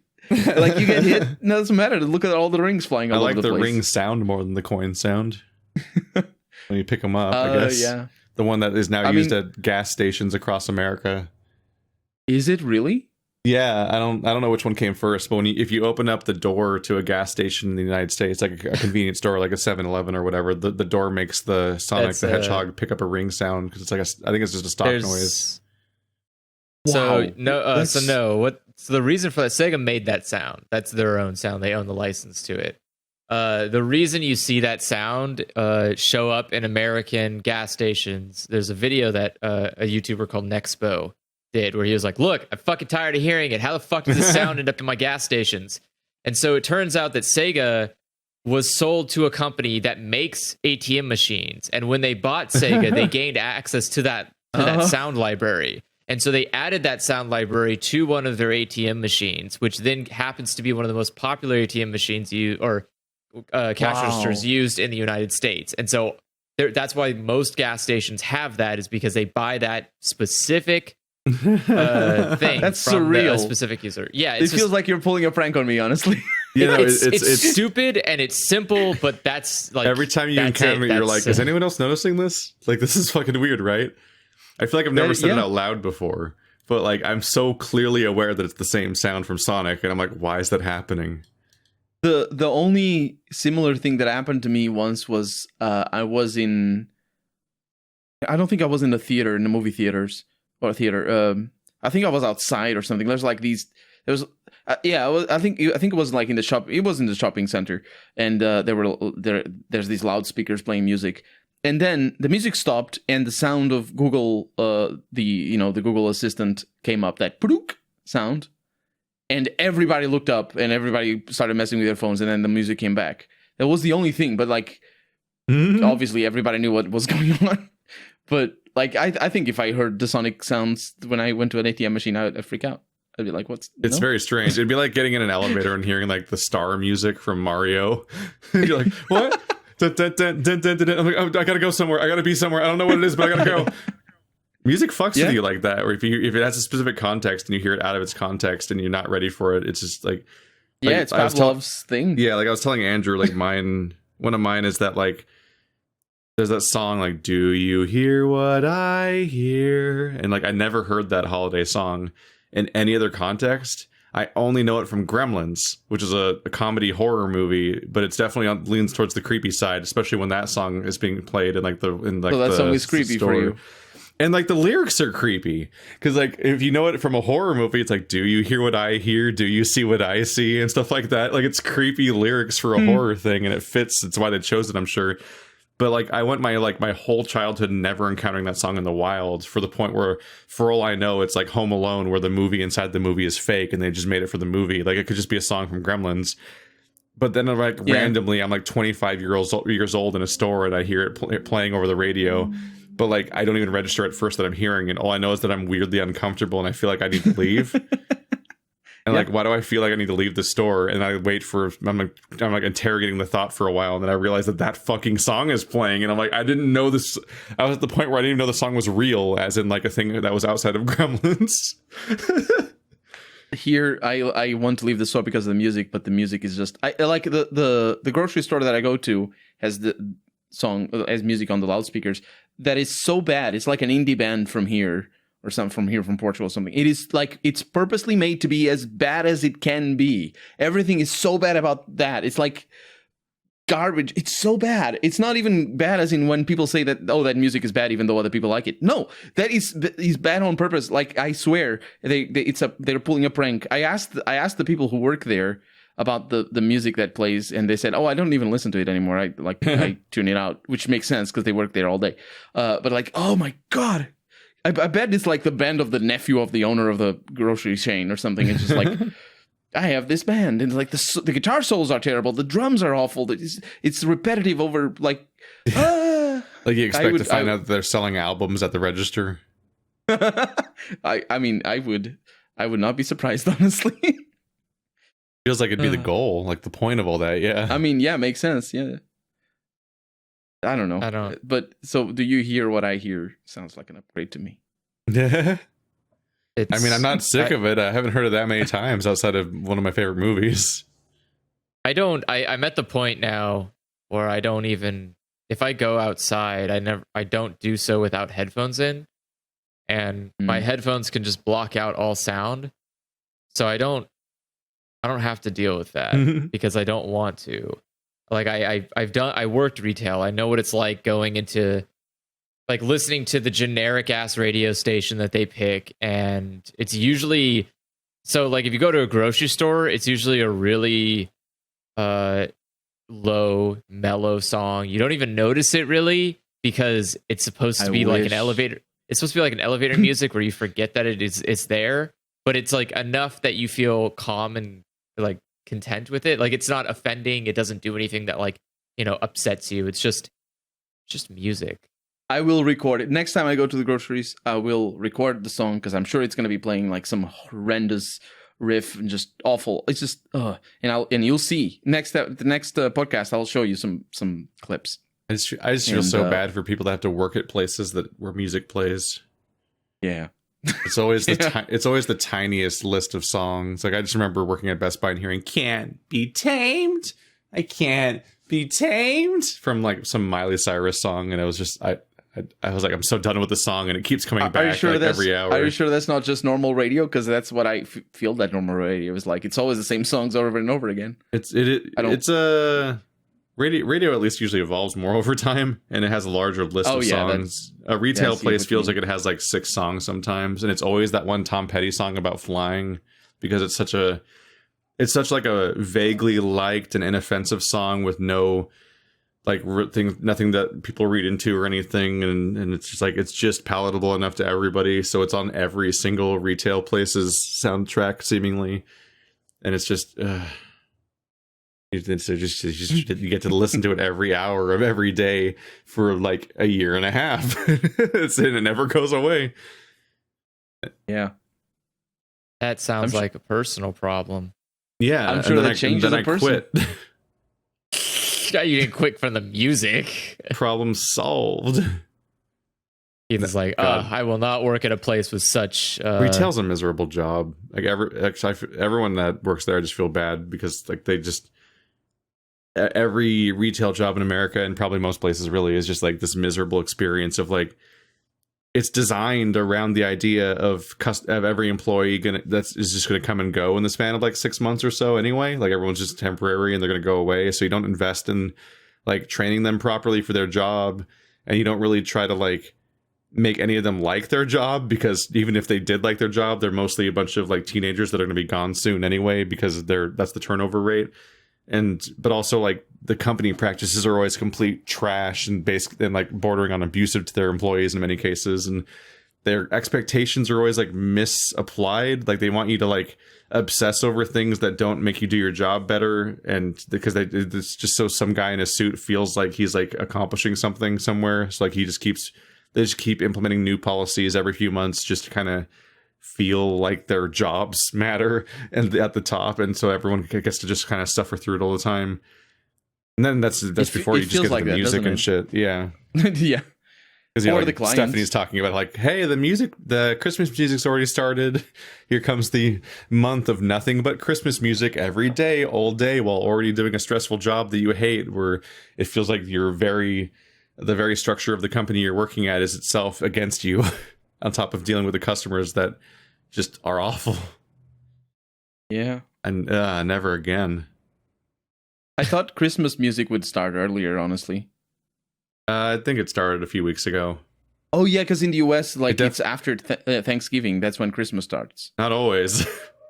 No? Oh, it starts earlier? Not always, it can often start before Thanksgiving, frustratingly. Okay, that's like Europe then. Oh, God, stop. Here in Europe, it's like halfway through November, and that's when Christmas starts. Yeah, Thanksgiving is not a very committed holiday in the United States. There isn't that much decoration and stuff tied to it. It's like mostly Halloween and Christmas that have like a whole ritual and products for it and everything. Thanksgiving is kind of like it's mostly just a buffer. Dinner. It's just it's hard to capitalize on the dinner. Thanksgiving is just a buffer before you have to start decorating for Christmas after Halloween. You just get this like 1 month where you kind of relax. You don't have to really do anything. You throw some orange leaves around and maybe a pumpkin, and you're like, ta-da, fall. But then once the moment Thanksgiving's over, there are a huge set of people who are just like, it's time now, and they just begin decorating for Christmas. Yeah, like Halloween and especially Christmas basically transform stores here. Like they become different stores during those periods. Thanksgiving, there's just that one table in the corner covered in pumpkin pies. Like here you can get them all over here. Not after I'm done. And then over there's a table covered in like Hawaiian buns or whatever. like there's just like a few sweet rolls. You mean the sweet rolls? Hawaiian buns. God damn it! Isn't there like a brand like that? What's the red bag sweet rolls? What's that? Oh, those are nice. I think we have them here in Portugal. We call them the King's Hawaiian, original Hawaiian sweet rolls. Yeah, that's the ones that people usually get a lot. It's that one orange bag that's like a tray of them. Yeah. Oh, that's kind of interesting. It's I wonder where we got our cake that looks like this. Because do you know the ukulele that is traditionally Hawaiian? Yeah, that's basically a Portuguese instrument that Portuguese sailors took there like centuries back, and it's a slightly different, but it's mostly the same. And it has a different name. It's played a little bit differently on all that, but it's the cultural interchange there is kind of interesting to think about. And these look so similar. I'll show it. I'll show you the sweet wine rolls. Yeah, arrofadas are arrofadas. That's the plural version of the Portuguese version. But let me see if I can find a picture. Of course, this is not very enticing because they're not so much cake. It's just kind of like kind of sweet bread. Yeah, we call cakes everything that is sweet. That's why I say that we got cakes, because we got cakes. But then I show you the cakes and you're like, that's not cakes. And I say, that's cakes. That's not cakes. Does that look like you're about to come out and call those honey cakes, aren't you? No, they're not made with honey. We don't use honey very often. Only for special occasions and long con trolls. So I wonder if it shares the same root. If we brought them from Hawaii. Maybe stuff just gets around. Like I think about like the Anthropocene reviewed episode by John Green that just talks about like the marvel that is the Hawaiian pizza, because the Hawaiian pizza that's interesting. Is it's like simultaneously from like 6 different cultures, like the ingredients and the style. Because it's like what is it like? It's like an American amalgamation of like an Italian dish, but then like also each ingredient is from a completely different location in the world, so it's only possible in the modern society to have like the Hawaiian pizza. Isn't it like a Greek immigrant to the U.S.? No, Yeah, there's like a very pineapple. fun sentence. I remember seeing that video. Do you like Hawaiian pizza? Yeah, I do not. I'm that person. It should not be allowed. No one can stop me. It's so nice though, because it's a nice mixture of sweet and sour. And You do not put wet things on pizza. That's fucking gross. Don't do what do you that. think? Tomato is wet. Tomato is wet. Cheese is also wet. Yeah. We talk Pizza about is wet in general. Most things on pizza are vaguely wet. No. Not unless you're burning it. I know you used to live near Little Caesars, but there's also good not pizza to in the the world. same extent. Okay, so sauce is different. Sauce is something, it's part of the foundation. Yeah, but like I have of tomato making the slices on my pizza. pizzas. What? No, Yeah, don't it's put great. fucking no. It's Tomatoes wet. great. Don't do that. You're No. wrong. Everything you say What is about wrong. olives though? Do you put olives? Olives- Only if they're dried olives. Olives are on the combination Oh. pizza, but I don't love them. I like olives. Yeah, I also don't like olives on pizza. I'll eat a combination pizza though. But I you like get- Because you they're get like two- a little bit wet. A little bit wet. You like, get I two like- things you can put on pizza: meat Anchovies. or meat. That's it. You don't get to put anything else on No. pizza. You need So cheese. pepperoni, chicken, No, I like my chicken need ground ranch beef, pizza. whatever.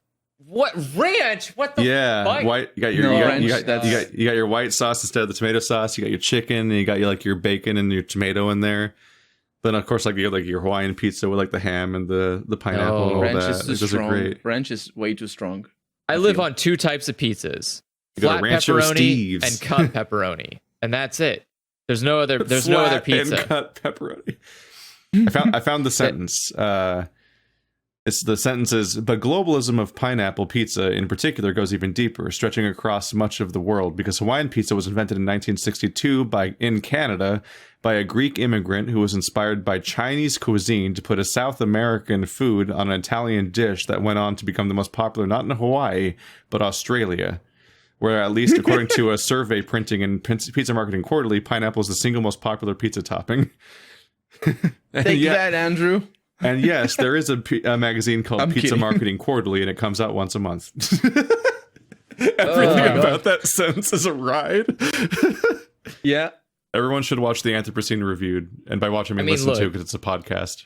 A lot of people can be wrong about something. We've That's seen that true. That's very over and fair. over and over again. Yeah, And this is the thing you're wrong about. yeah. Look, you Everyone, do as not long as- put. very as often long the as the populace is generally wrong. Like they think that Skyrim and Fortnite are the best games, and they think that Hawaiian pizza is bad. This is all consistent.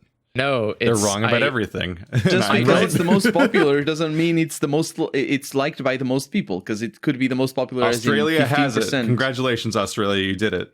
You got one Also, thing right. do. Maybe Yeah, I was other gonna say, stuff. don't I trust don't the remember. Australians I too haven't much. been keeping score. I don't understand how it's appealing at all. It's For so me- good. Sweet and savory is a great combo. It's like Yeah, when people absolutely. put like Yeah, have you ever had tomatoes bacon and or chocolate? lettuce or like what? Or like Or sweet, cheese or and like, marmalade. or like sweet and Cheese and savory. marmalade. Like you can take strips of bacon and cook them up, and then you dice them into little tiny pieces like bacon bits and stuff, and then you mix that into your waffle, and then you make your waffle, and then you pour the syrup over your like finished waffle that has bacon in the waffle, and it's fucking great. That sounds good. Sweet and actually. savory is a really normal mix. You That's guys not, haven't no, ever- I put That's why blueberries you in my got. waffles That's why you because got I'm a like sweet human. and sour sauce and other things like that. Have you guys Or- not tried or- cheese sweet and and sour marmalade? sauce is It's so easy. Though. or like spicy and sweet sauce? Nobody or, ever tries cheese and marmalade. I'm alone in the world. like Panda. I mean, some Panda. people- I've never I had don't- marmalade. Yeah, I've like never Panda eaten Express. They marmalade. serve up Jam like works. they have the sweet fire chicken, which is pineapple chicken with hot sauce. It's great. Normal jam works. Normal jam works with cheese. Just mix it up because it's sweet and the cheese is a little bit sour, and that's a good one. Or it's great by Panda Express standards anyway. Wow. For me, pizza, as long as the crust is soft, as long as there's plenty of cheese, and then you add whatever else, meat and things. You know, I'll eat most pizzas. I just don't want fish on it. No, fish. No. Specifically, I don't want anchovies on it. I would have fish on Yeah, pizza. they're the worst thing. I could totally have a fish pizza. I just don't want to have Because anchovies. it's so salty. Specifically. It's so salty. Yeah, Like, I do not. I just get creeped out by things that are still the shape of the creature. Like when you eat calamari and it's just an entire baby squid or whatever. It's like, I don't want to put spider-shaped things in my mouth. Yeah, I don't like fish on pizza, but I don't. No, I don't know. That I want to have seems a fish weird to me. pizza. I want pizza now. Where can I order a fish pizza? Like good fish, not that. What? What do you mean fish pizza? The same way you'd have like chicken on your pizza, just like The chunks original- of fish. I'm like thinking The original about that now. pizza. The original pizza is fish pizza. That's the the one that started in Italy. That's basically I want they some like flatbread with. nice flaky fillet on my pizza. That could be good. That's I don't know. You probably You can don't- make it yourself. It's not. It can't be. Too Yeah, I difficult. have to figure out like how you plan the rest of the pizza around the fish. Oh, that's the easy bit. You just Yeah, buy the like what do you go for there? You just buy it pre-made because they sell it. No, like I mean like what's good? Like what is the good way to make a fish pizza is the question. I mean not like Oh, how do I accomplish a pizza? That sounds hard. No, I mean like like what's correct. that. Yeah, I don't know. It's Probably trial flavor and error coordination. there. It's all flavor coordination. Yeah, that's the tricky part. That's why I always go for I eat this alone. That's it. But no, Apart from I've cheese been and annoying marmalade. people with my crazy people dish.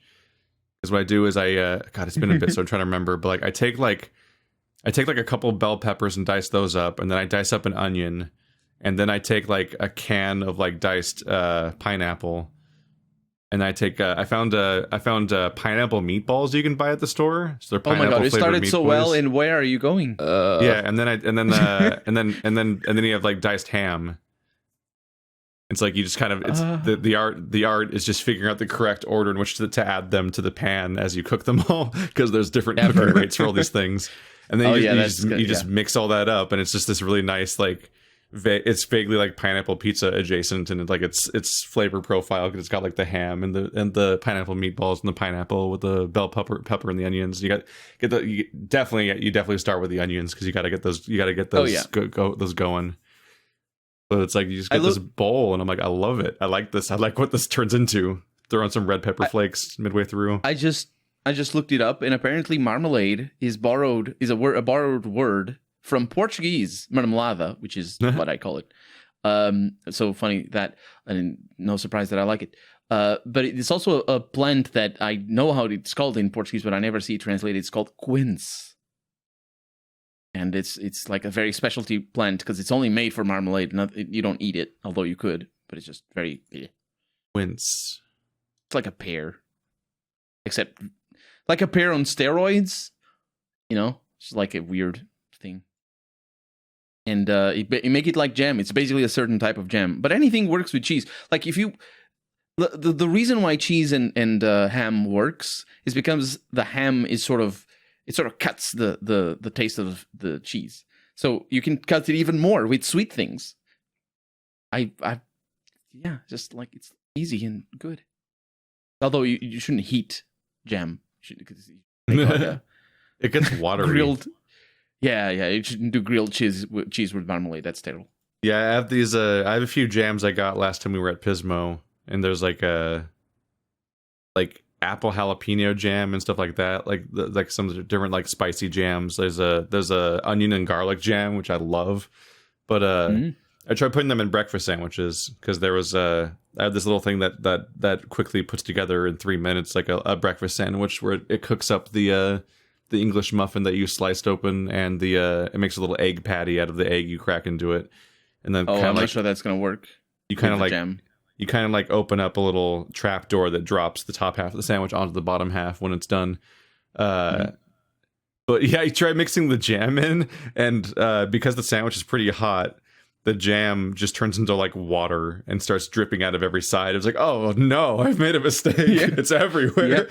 Like you cannot get it hot. Like I don't put it in while it's cooking. I put it in after it's done. But it's like no, even this after. doesn't work. Even after. Yeah, no, it turns into water in the heat. It's just so bad. You can't. You just there's a cap on how high you can get jam's temperature if you want to eat it. I feel like you can definitely solve this by not doing that.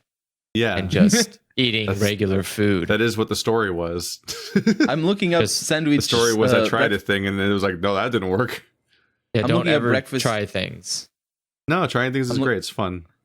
I'm looking up breakfast pineapple meatballs, and Andrew. Everything looks so tasty. Why do you have these things in the US? We don't have this. Mostly. Have you seen our obesity rate? We have a lot of things that we shouldn't be eating.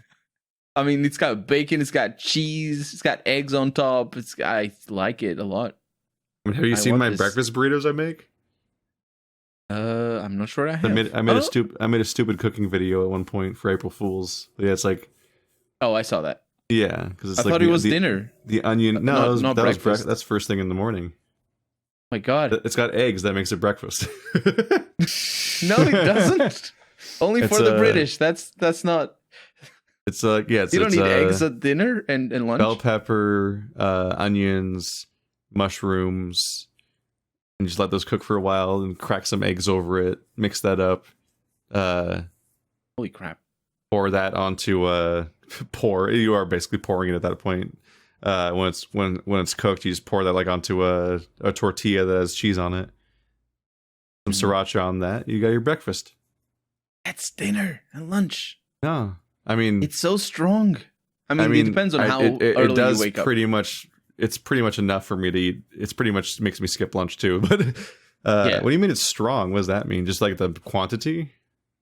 Yeah, but like a full English breakfast, which is a nightmarish amount of food. Yeah, that's what I'm talking about. The full English scares me. You Google that, and it's like that's like infinite food. What the fuck? Yeah, if I Google that, they show me a serving for the whole family. That's what it is. At least when you get like what looks like a restaurant picture, where it's like, oh yeah, this one I'm seeing has like 3 entire sausages, a weird like isolated pile of mushrooms, 4 slices of tomato that aren't like in anything. They're just there. Like I guess they're seared or something. I googled the picture and it's got like 4 sausages, bunch of bacon. This is more than I eat for dinner and for lunch. Oh, it's a lot. Like, I don't eat this much food. They got weird black crackers. I don't even know what those are, but it's like I'm good with any. Like I'll eat 2 anything. sunny side up eggs, like 3 strips of bacon, a whole bunch of like mushrooms, other meat that's not the sausage or the bacon, and there's beans there's hash browns. But there's also a side plate of like 4 slices of toast and then a coffee, and I'm like, that's the proper breakfast of the person next to you. That's not part of the. It's too much. I'm okay with like ones, and it looks like it totally looks like these are definitely restaurant servings for one person that somebody ordered, and I'm like, that's a fucking nightmare. That's for people who wake up at like 5 a.m. If I woke up at 5 a.m., I would eat this. If I have a waffle, I'm full. Like a Belgian waffle, I'm out of space. I'll have a coffee. No, what I mean is like if you have to eat enough to make it to like 1 p.m. or something like that when you have lunch. My breakfast burrito doesn't have this amount of mass. Like it isn't this big. Y'all need to learn moderation. Shit, I can survive. I don't eat this. I can survive 24 hours on a piece of bread. Come on, guys. Like that's not good. That's easy. That's easy. I don't care what's good. It works, and that's all it needs to do. It's not working. You know, it's not working. That's true as well. Yeah, I know it's not working when I have to when I feel like shit. Your doctor's when I go to bed, not lying to you. They could be. They could be. They are lying to you only when it comes to spending money. That's where they're lying to you.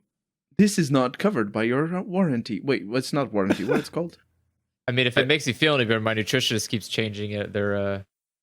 I'm amused. Like I found this picture. It's like where to eat a full English breakfast in New York City. So it's like a fancy dining place, but like the fancy dining place has like 3 tiny mushrooms, 1 chunk of the weird toast, 2 strips of bacon, 1 sausage. That's already too much. Tomato, 1 egg, and it's like the whole thing looks like this, like the size of my fist. But I'm like, that's actually sane. It's like that's how you get the level of variety that's in the other dish, but also it's designed for one person to eat and not like be hurting themselves. Well, the problem is because it's in New York, it probably costs like $50. It's just that And maybe I'm being- it's just that if you keep that giant list of ingredients and try to reduce the portion size, you just have one item of each type. Yeah. It looks like a museum of breakfast. That's why it should be a buffet. It's not buffet. What is it called when you go and serve self-serve? That's the one. Yeah, that's a buffet. There we go. Yeah, those The are French those guys are are all back. closed now. They're dead. That's true. Yeah, they everything are is very closed dead. though. I mean, maybe not. How is everything in the US? Are things? I mean, I suppose it depends on state from state to state. Yeah, I was They're gonna say not- it depends they're on not where in great. the US. Like here, maybe it's not in the purview of our. We tried to get Podcast away things. with like, hey, what if basically everything's open, but you have to wear a mask? And then we had the biggest spike in the history of the pandemic. So that And guess wasn't who working didn't great. follow directions? Everybody. Everybody. It's pretty rough. So guess who has to go back on lockdown? Everybody. Yeah. It is odd that people are continually complaining that they don't want to do this thing, and then the thing they don't want more happens. It's like you get one or the other. You could just Yeah. wear the mask Yeah, it's for pretty like a straightforward. couple months and then never again. You don't have to, once this is all over, you don't even have to touch a mask until the next pandemic. What Or really surprises me You is could wear soon. this mask for the rest of your fucking life because we'll never get over the pandemic. Like, those are your options. what really surprises me here in Portugal, we don't get too much of an anti-mask movement, even though there's definitely people who are against it. America but it's just not has like a lot of a very large part of the population is like, you can't tell me what to do. Yeah, No matter also, how it much except, was like- except Also, it was when very they get told politicized what to from the do, start. and they do what they are told what Like, to do. people are fucked when Like- breathing becomes political. that It's definitely. like that someone spitefully will like hold their breath and die, and then there'll be like a news article about it. I mean, someone here in did hold their Portugal- pee and die from it, so I don't know. Yeah, you can don't do It's that. just Humans- everything's a humans fight. are European. Everything's a fight. So even when the president like has a dumb flub where he says something stupid about like bleach, the people that are like Confetti? side with him have to like virtue for that and fight so hard for it. And be No, like, he's no, I right, love bleach. actually. I have it every day with breakfast. It's like, stop, guys. Jesus Christ. That's a thing to the side. No, Here no, in Portugal, every I see, topic is a fight here. I see some people like weirdly take pride in the fact that they can't bear having a mask on their face. Like they'll be wearing a mask and be like, "Oh, I hate this." It's like I can't breathe. You know, I'm like, the people take pride in not being okay with wearing a mask in the sense of like, Yeah. being uncomfortable. And I'm like, that's a sign of weakness because I have a mask and I'm comfortable. Yeah. You're weak because you're bothered You are by weak that. and will not survive you- the pandemic. I mean, I can understand if people have asthma or maybe they have like, It's- claustrophobic No, or maybe they. so the you know, people that are having difficulty breathing are having panic attacks because they're wearing Yeah. a mask, and Yeah, that mask I is can a good understand that. realization that there is a threat affecting you. I And can when you don't understand wear that. a mask, you can ignore the world. You go like, everyone else is weird. They're all going to get it. I'm not going to get it. And just like So, the vaguely like- Absolutely. panicky reaction to like just having something on your face.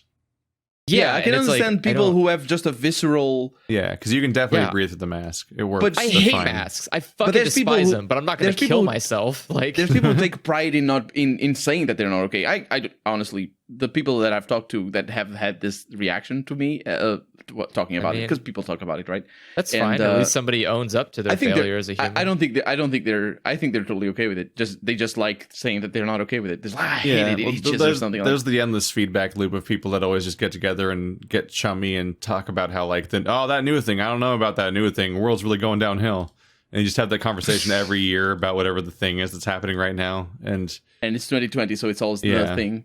it's always never the systematic thing that actually is causing problems. It's always like something really boring, like kids are using TikTok. And they're And it's like, oh man, I hate they're on TikTok.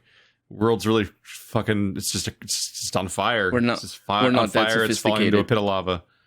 we're not that I sophisticated. People do don't talk about see that stuff a lot in weird ways where it's like the whole Tide Pod thing. It was like, oh god, the world is fucked because our generation can't stop eating Tide Pods, and I'm like, didn't aren't get all that of you like? Yeah, well, it's like it's a weird thing to say. Like, yeah, but aren't I know. you? But no, I'm saying they go like, oh, kids are so dumb and shit. It's like, didn't you raise them? Like, what? Did you not do your fucking job right? What the hell happened here? It's the people you raised eating Tide Pods, you dumbass. Like, what? Do your fucking job. Like, You're also going to call them next time you have computer problems. yeah, and it's like, I Yeah, don't that's eat the thing, Tide Pods Because you just but can't that's- figure it out. It's also like that flavor of like how older people almost take it up as like a self-identity thing. Like, yeah, I don't understand computers. I'll never understand My computers. dad is like that. Absolutely. It's the Like, same thing with masks. They're really swear it's the same prideful thing. about not understanding it, and they'll never learn more. Like out of like It is a point for some reason. Yep. That's quite a life to live on purpose. Do any of you know somebody? My dad is like this. Whenever he needs help with the computer, I go up there and I try to explain to him. And I know him already, so like I stop after immediately he starts with this. But like if I say, I don't know, like because words are not like the words in a computer are used in a different context than they are used in real life. So if I tell him, oh, that's a folder over there, he's like, what? What's a folder? Folder is this on my desk or something. And he starts picking up. Like he doesn't understand metaphors. Yeah, absolutely. And I'm like, I just tell him exactly where to click, and he gets super bothered. But it's not a metaphor. That's what it is. It is a folder. That's how words are used. But a computer folder is a folder. It's shaped like a folder. It looks like a folder. It acts just like a folder would. It holds things inside of it. What more do you fucking want from the word? You want it to actually be paper? You want it to like physically come out of your computer, and you open it and you're like, oh, all these icons on my computer are physically in my hands. Now it's a real folder. Icons? Like, what is that? Icons is on the television. It's an inability to like abstract.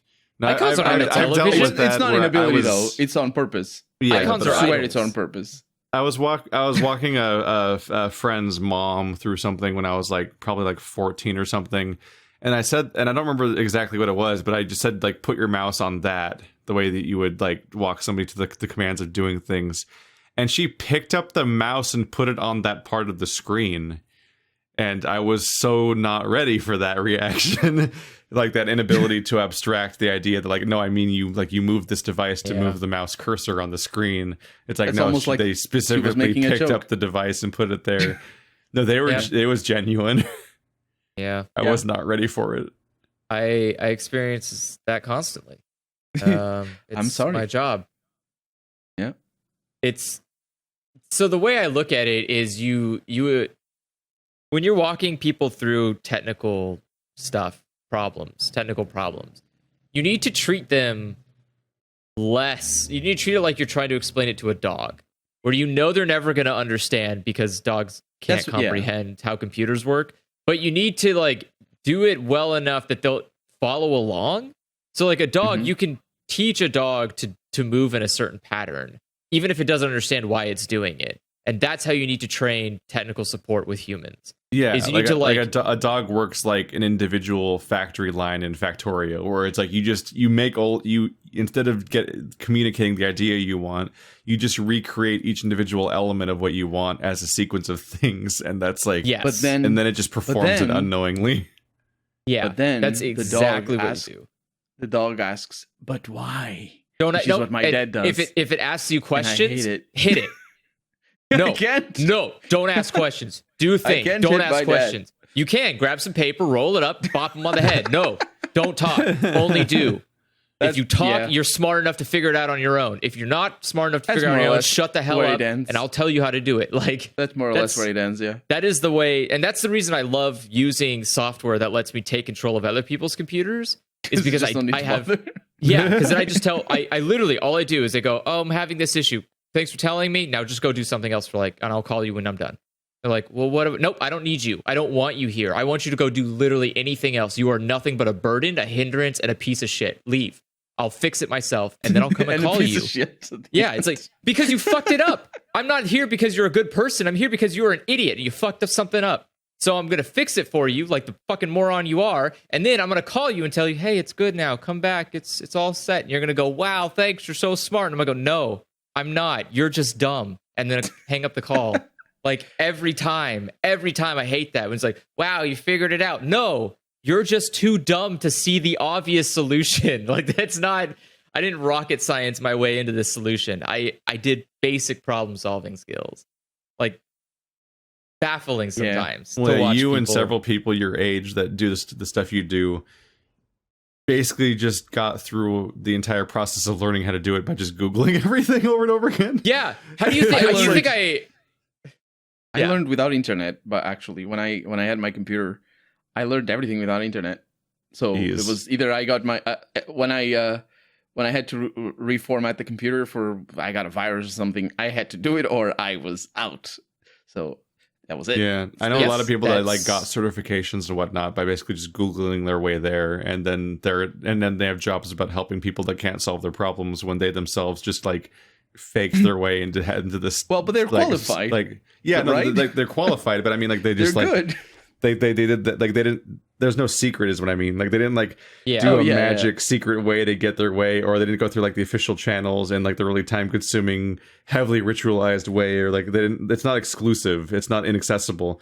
Like it's the stuff's so democratized that the people that are helping people with stuff themselves just Googled their way to where they are and might Google the thing that you need help with. Yes, we always Google the thing you need help with because we're not a repository of all information ever known. Like in many cases, they're like professional versions of the URL. Let me Google that for you. Yeah, and that's why it's so infuriating. Where it's like, wow, you're so smart. It's like, no, I'm not. Just I'm the not, level we're dealing with. Yeah, I'm not solving any problem. I know how to find the answer to your problem. I have family members I have legitimately re-explained what my job is and how it works like 5 times, like front to back, and none of it sticks. They just cannot comprehend, and they never will on any level, like how my job works, what I do, how it makes money, or any of it. Like none of it. I have a grandparent that just asks every now and then about my podcast because they think that's my job. You're doing it now. It's like I technically have a podcast, I guess, but that's not really what the thing is. Like the podcast definitely isn't like an income. Yeah, but that's like the one word that's stuck. It's like, all right, well, it's good, Grandma.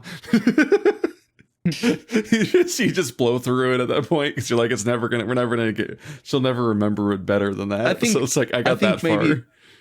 Yeah. Maybe she's asking that because all she wants to know is if you're still doing it and if you plan on continue doing it. Because I think even any job is sort of like that. But they also think my entire job is the podcast, but they don't really know what that means necessarily either. Yeah, that's just what stuck with them out of all the not like the YouTube or the Let's Playing or any other aspect of it. It's just like the podcast is the one word that's common enough that they remember it. Yeah. I mean, to be fair, and not that the nuances are or are not lost, but Let's Play is sort of like, I mean, yeah, it is also just a fancy podcast, really. I mean, some people watch Let's Plays for different reasons than they would a podcast. But if a podcaster, if maybe you watch a podcaster that maybe you got the hots for them or something, and you're not really there for, you know what I mean? Because some people watch Let's Plays just for the game. Other people for the personality, and it's the same thing for the podcaster. Got the hots for them. You know what I mean? Like you shouldn't watch people for the hots of them. It's like a stream. It's like calling if you say, it's like a lot of people now say that you're just streaming your games on YouTube. Maybe they don't do that, but so much right now. But they did like a year or two ago. I got some comments every once in a while, and people being like, "Oh, I really like this stream," and I'm like, "It's a Let's Play." But like a Chuck Tingle book. Help! I have the hots for a podcaster. Pounded in the butt by my podcast RSS feed. You know what I mean? It's like there's different priorities, but it's just a fancy podcast. Do you know who Chuck Tingle is? I do, yeah. Yeah, I know you know. That's a rabbit hole. Well, this has come up before. But no, he has this whole series of self-published books that are all like pounded in the butt by something or something, and they're like, I don't even know if they're actually hot or not, or if they're just jokes, or they're both, or something. But it's always like homoerotic parody-looking books, and there's like dozens or hundreds of them, and they get increasingly meta at some point. Let's see, pounded by the pound, turned gay by the socioeconomic implications of Britain leaving the European Union. Yep, there are a lot. Leonardo DiCaprio finally wins his award, and then it pounds him in the butt. That's a little bit not pounded by anything while I practice responsible social distancing. And there's just a black guy. There's just a shirtless black guy giving a thumbs up, and behind him is a T-Rex in a suit. I can respect that. That's the hero we need in these trying times. It's oh my god. There was a humble bundle of these. It was like 30 of these books. My handsome sentient face mask protects me despite the ridiculous conspiracy theories that he won't. Also, he pounds my butt. That's pretty good. It's just a shirtless guy and then a face mask, and the face mask has a face. That's pretty good. Yeah. Unicorn butt cops, beach patrol. Professor T-Rex teaches me gayness. I feel like he's just simply making stuff to piss somebody off. Every single cover is uniformly absurd. I'm not ready for it. Yeah, this seems oppressed in the butt by my inclusive holiday coffee cups. There's just a lot. I mean, it's Chuck Tingle. The name itself is like, yeah, that's a pen name, right? Oh, I don't know, but they're both great options. Pounded in the butt by my irrational, bigoted fear of humans who were born as unicorns using a human restroom. Oh no! These are very long titles. They're a lot. I saw that. I just saw it's that. It's a real threat right there, actually. What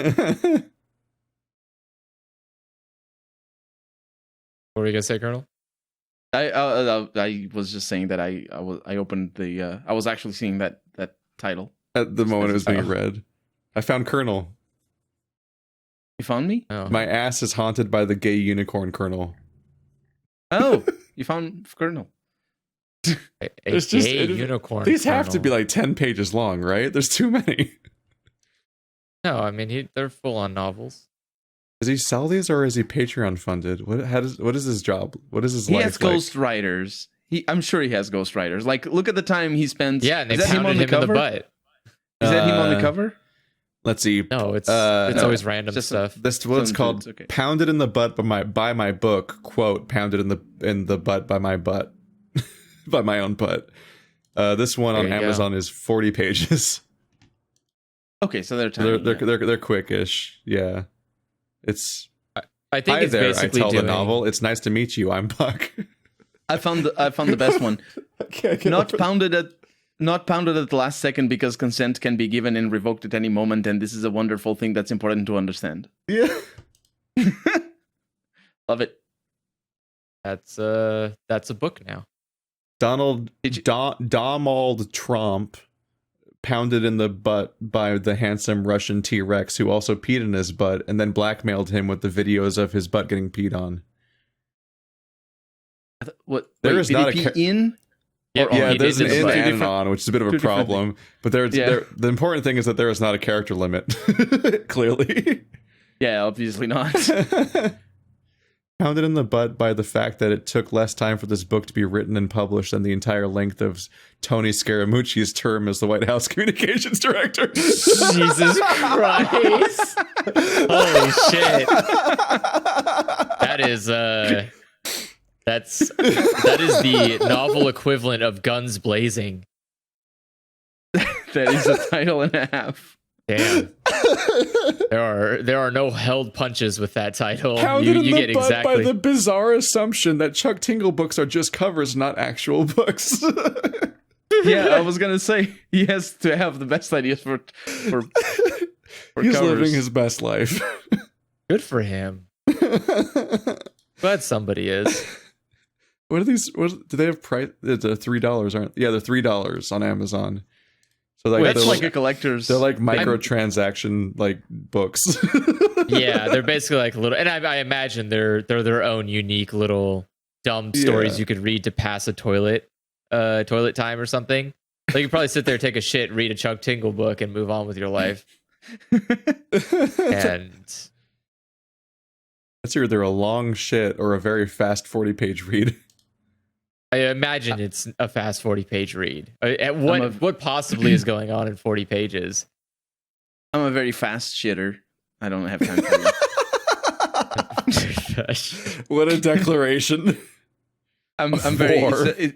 It's very much an in and out situation. There's a Bitcoin in my butt, and he is handsome. I mean, What does know that mean? Bitcoin is another author that makes books, but it's like pounded something else instead of pound my butt. What could that mean? Oh, there was. I vaguely was aware that this existed already, but then I got way more aware that it existed when there was an entire Humble Bundle of these because they'd sell books on Humble Bundle too, and it was like 30 of these, and I was just reading the titles, and I couldn't stop. Like I had to just read every single one. Makes sense. They're pretty good. They're a lot. Definitely. Yeah. Kissed on the wiener by my own wiener. Damn. That's saucy. What? No, there's a title that is not pounded in the butt by my book, quote, not pounded in the butt by anything, and that's okay, end quote, and that's okay. the nested quotes. Yeah. There's a lot of books that are just clearly just angry at person in real life. Like this one's definitely mad at the guy that was like that one pharma asshole that raised prices on a really life necessary drug and was ruining people. Is that guy? It's like Pharma Bro pounded in the butt by T-Rex comedian Bill Murky while a clan of Triceratops rappers tries to get their album back. Like it's really specifically the guy that has that album by what's the martial arts rapper group? The Turtles? No, they're real. Talk about the Wu-Tang Clan? The Wu-Tang Clan. I don't know. Don't they all know martial arts? Isn't that part of the gimmick? Yeah. Well, On the one. yeah. Yeah, I found the biggest title. But I don't know if it's... I've reached the Overwatch parodies now where it's pounded in the butt by my own hook and it's Roadhog photoshopped over the dude and then there's a face on the hook because the inanimate object always also has a face. Wait, that guy has as an 8-pack. Yeah, just infinite pack. I mean, have you seen Roadhog? Roadhog is huge. He could probably pounded by the fit physical 8-pack. manifestation of someone else's doubt in my place on the autism spectrum because denying somebody's personal journey and identity like it is incredibly rude, so no thanks. There we go. They just go. They just fucking go. No one can stop him. No one can stop Chuck Tingle. There's 21 Chuck pages Tingle on Amazon, basically. So I think...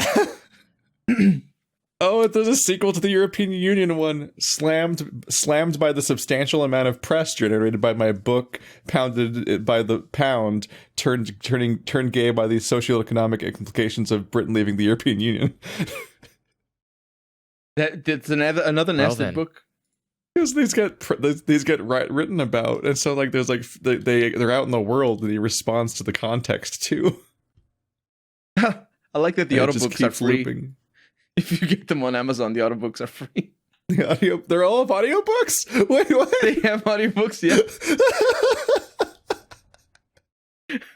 Not all of them, some of them. Yeah, that's really impressive. Oh my god. Yeah.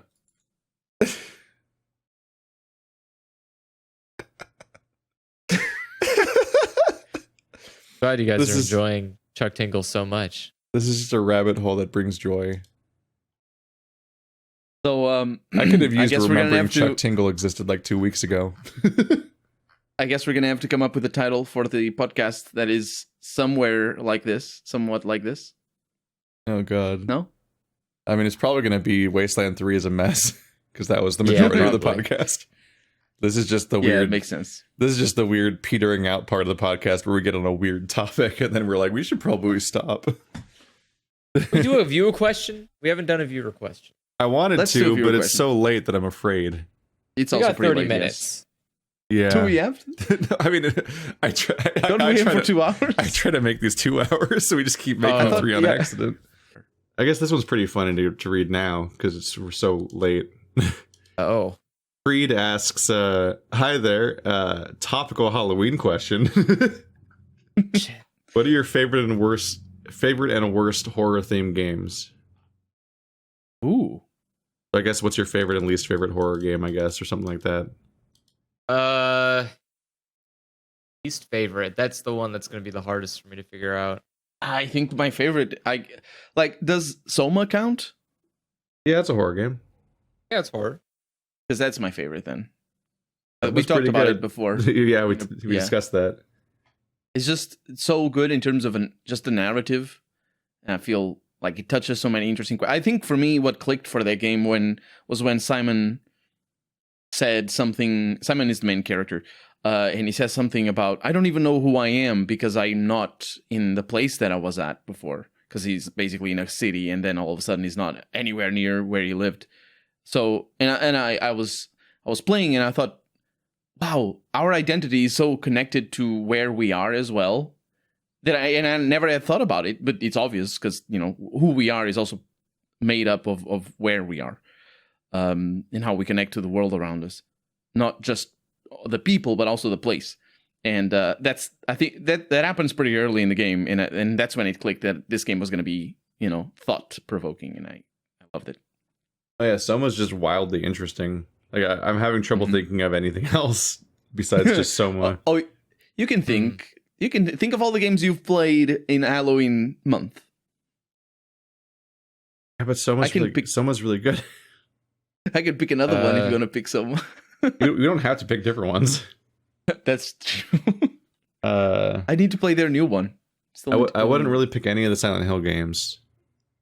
They all have their own different issues, and they all collectively suffer from just not being mechanically interesting. Soma gets away with it a bit by being a first-person game, which they're more about learning how each individual enemy behaves and dealing with that. Honestly, I think the first Silent Hill is the best gameplay-wise. Gameplay-wise? I played... That was the only one that I almost finished, and I played the second and the third. And I played one of the recent ones. So my experience is very not very good. But I saw all of your Let's Play, so I know the fourth one. And I think the first is the one that plays the best, because you can flee from all the enemies, and it's very straightforward. You know what you're going to do, and know what, how you interact with the world. For me, I feel like the entire Silent Hill series seems like a more diluted and less mechanically interesting version of the first Resident Evil game. And that's at its best. At its worst, it doesn't even resemble that. And then it's just I really like locations like the hospital and stuff like that in the Silent Hill games, where you have this big multi-floor building and you have to figure out how to navigate it, and there's like a series of key items you're gonna have to find, and you're kind of like poking at this big puzzle box building like you're like trying to untie a knot, and all the while every time you're like planning your routes and checking your map, and then potentially having to avoid the enemies and whatnot. Although really that's like my instinct from Resident Evil informing that, because in reality ammo is often so plentiful in these games that you could just shoot all the monsters, and then it's just not in Resident Evil, you walk around. Not in Resident Evil though, I feel. No, in Resident Evil there's like risks, and it's like every enemy that you fight, not only will they consume ammo that you may not be able to have long term, but even if you're actively shooting something in Resident Evil, if it doesn't go right, you could still take damage. Like, there's so many risks tied into Resident Evil, and it's so much more mechanically interesting. But in Silent Hill, you could just shoot the dudes. And like me running past enemies was entirely built around being conditioned by Resident Evil to think that there was a risk reward system involved. But really, in Silent Hill, you get given so much ammo, you can just shoot every enemy. And the only way to change that is to switch to hard mode, which no one likes. Because the hard mode is horrible in Silent Hill. It's not fun at all. It's just miserable. I like that. I've seen so many takes on the Silent Hill hard mode. It's just like a disaster. Like, some people like the hard mode puzzles because they're like real head scratcher riddles to try to uncode. But hard mode combat, these are often two separate difficulty settings you change separately for a reason, is just miserable. Especially the boss fights. So you get like locked in a room with like a high damage dude that takes like infinite shots to kill, and it's just like, this isn't fun, because like the tool set, the mechanic set of Silent Hill just isn't interesting enough to make it an interesting hard challenge. It's like Oblivion again, where it's like I was like playing the tournament arc of Oblivion, and I was like, well, this is kind of boring and anticlimactic because everyone just keeps dying. What if I crank up this weird difficulty meter, and then it's like, oh, every fight takes half an hour. This isn't better. No, it's more of the bad instead of being better. It was bad before. Now it's more of the bad. Yeah, that's the wrong way to do difficulty. And yeah. I wouldn't really say any of the Silent Hill games, but I'm like, part of me might potentially say like the remake of Resident Evil 1 or Resident Evil 7, but Soma's really good, even if it is more for the story reasons. Although you do have to like figure out each boss, like it's like a series of horror boss fights where each one has its own rules, and you have to figure out how to survive that. Or in my world, I'd be like, my favorite horror game is Subnautica. Because that was fucking terrifying. I mean, that's fair enough. Subnautica is like the scariest game I've ever played. I didn't play it deep enough to know the fear. I had the fear in the safe area. I didn't. I think that's just more of a visceral reaction from you. Yeah. Yes. I would say my least favorite is Penumbra 3, which was mechanically boring as shit. Penumbra is rough. We tried playing like the Penumbra trilogy or something, and like one of them just like doesn't have monsters. Yeah, that was 3. The first one, isn't 3 is just like, was it really 3? Boring. Yeah, it had like the dogs, and we were like, oh no, dogs. And then that was it. And we were like, wait, well, I'm sorry, was the dogs it? Did you build all that for the dogs? And it was like, oh, okay. I think the dogs might have been the second, or I think the dogs were the first game. Were they the first game? Yeah, I think that was the same game where we were dealing with. I think the dogs are in the first game. Yeah. Yeah, because it's the reference. Yeah, Penumbra Black Plague is the one that we played in like 4 hours or something, and like that one had the reference to the thing where it's like a dog kennel full of deaths. There was one, but it was also the same one where you like you have like something inhabiting your body, like as a consciousness that you're trying to get out. Like, I was told there was a different Penumbra, but one of those were like the worst horror game that I've played. Where I think we just threw that away. Like I don't think we even. I think we recorded it and then we just deleted it. Yeah, it was so bad. Well, it was just there was nothing to react to because it was just like if I played it now, part of me like if I played it now and alone, I might be like, oh, let's check out this environment and read the documents and maybe there's something interesting here. But at the time, we were just like, let's play the Monster Closet game with the monsters that chase you and you scream because we were like brand new at this, and it was just this idea of, like because like we basically started doing gaming because like. I just put out a thing of like, hey, you want to do like a kind of like basically like a political discussion channel with Andrew. I put out like an invite on Facebook essentially, and Andrew and some other people responded, and but it kind of just devolved into like a no effort podcast for our first session because we just kind of naturally had a bunch of conversation that we wanted to have, and some funny moments happened, and that's what we did at first, and that was sit and discuss. And then Andrew was my friend on Steam, and he had this review of Amnesia: The Dark Descent that was like, play Amnesia, get insomnia. He's talking about it's like the most terrifying thing ever back then. Yeah, and I just had the thought, having never heard of a Let's Play before, I just had the thought of like, what if we recorded you playing that game if it's so like that? Like that might be like a funny video. Like, and I like invented the concept of PewDiePie in my head without knowing about this kind of genre of anything. I remember the first time I looked up reactions for a game. It was Insomnia specifically, and people being scared. That one video that went viral was like 10 minutes long of somebody just screaming a bunch, and I thought they're making it up. That is not that scary. And then I went and played the game, and it was kind of scary, but of course the video is. Yeah, it's people shouting weird things and like making weird screams. Like getting increasingly strange every time something scary happens, and then like the thing was you would subtitle every moment too, like that. Like you'd always specifically have pop-up text, and part of the joke was specifically trying to spell out the weird sounds that were made and things like that. Yeah, it's a whole genre. But with those expectations, we went and played Penumbra Black Plague and Amnesia. I think that's the Justine. First one I played.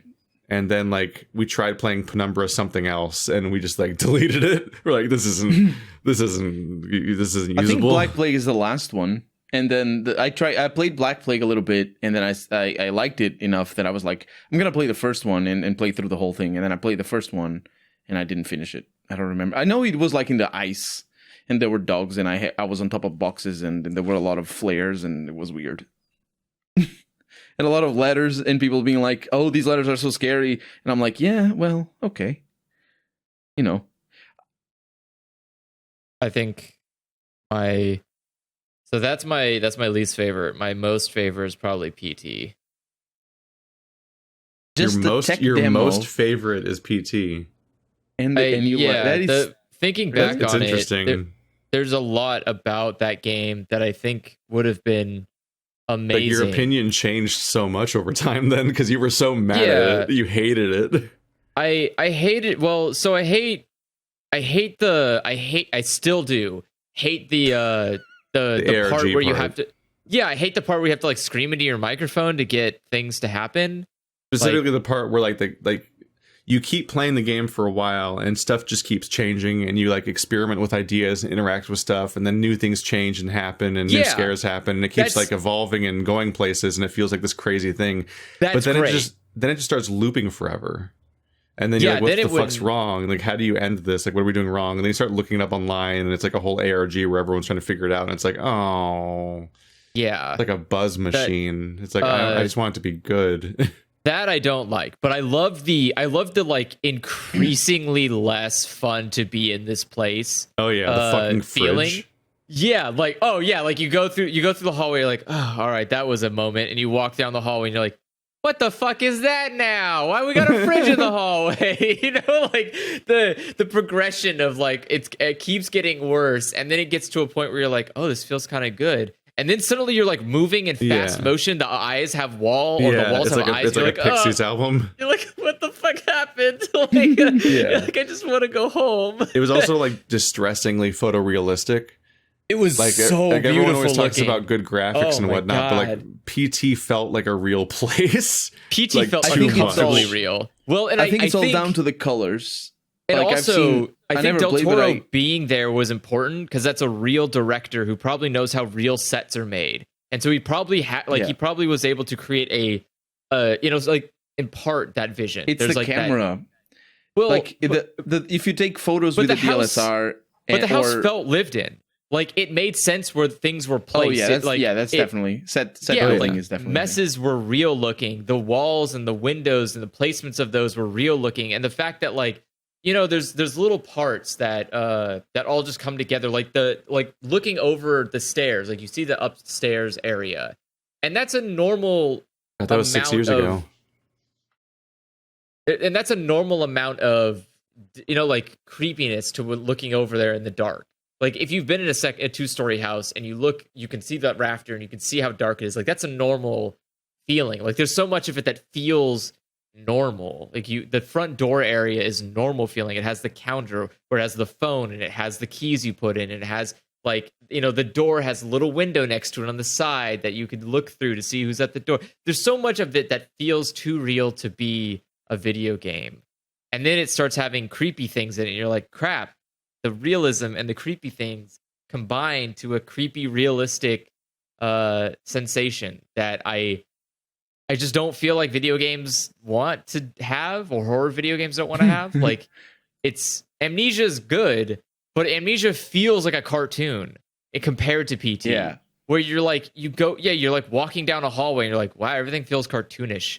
It's like I don't know. It's in Amnesia, you never you never are forgetting it's a video game. Yeah. Like, I am playing a horror video game and it will startle me. PT and I will run away from that. stuff and feel the tension of like, oh god, am I going to make it? Yeah, exactly. PT didn't feel like a video game. Like it didn't feel great because of that realism. It's a real rough experience. You're like, Do you think it would hold up over a whole game though? Well, I think that they would have had a more game scale idea. Yeah, I think there would have been, so in my head, I was imagining they were going to do basically the same version of Silent Hill their next game's going to be a horror game, so we'll see. Which I'm optimistic about. My thing is, if you could do I just Silent hope it's Hill not the Room, 60 hours long. No, if you could do Silent Hill the Room, but with that level of quality, you would have Yeah. you would And have without a Hylian. that would be historical. That you would never stop hearing people talking about that game. Since I finally played Silent Hill 4: The Room this year, I was like, there were so many like PT moments in my head where I was like, oh my god. And I knew they did a good job because when we played PT in 2014, both you and Joe were like, yeah, this person should make a Silent Hill game, because I specifically Right? I tricked you guys because I knew it was a Silent Hill playable teaser, but I didn't tell you guys, and you guys hadn't heard any press about it yet, and so I just launched up this game with no context. And independent of that, you guys already were like, yeah, they should make a Silent Hill game. And it's like, And then Konami is the worst. Well, Yep. it's more of just the. No, they're the worst. They are the worst. I mean, I just want Kojima to make another horror game and then just like bring it out in cartridge form and just be like, and hand it out. And he's like, I brought you a metaphor. Oh no, I hate that line so much. But Silent Hill is all metaphor. It's oops, all metaphor. I know, but that's why you don't need to say it out loud. Why are you saying it's a metaphor? What is this? Video. Silent put Hill Kojima 7, on I anything, brought that's you a a metaphor. metaphor. What does the number mean? No one knows. How did they count Silent Hills and decide this was the 7th one?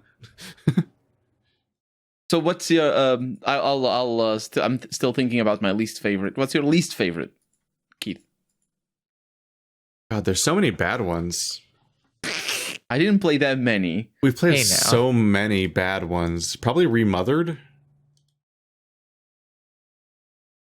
Remothered. I don't think I know that. Remothered was pretty trash. Alone in the Dark 2008 was pretty trash. There's just a lot of really bad ones, honestly. But yeah, we did a playthrough of Remothered, and that was pretty awful.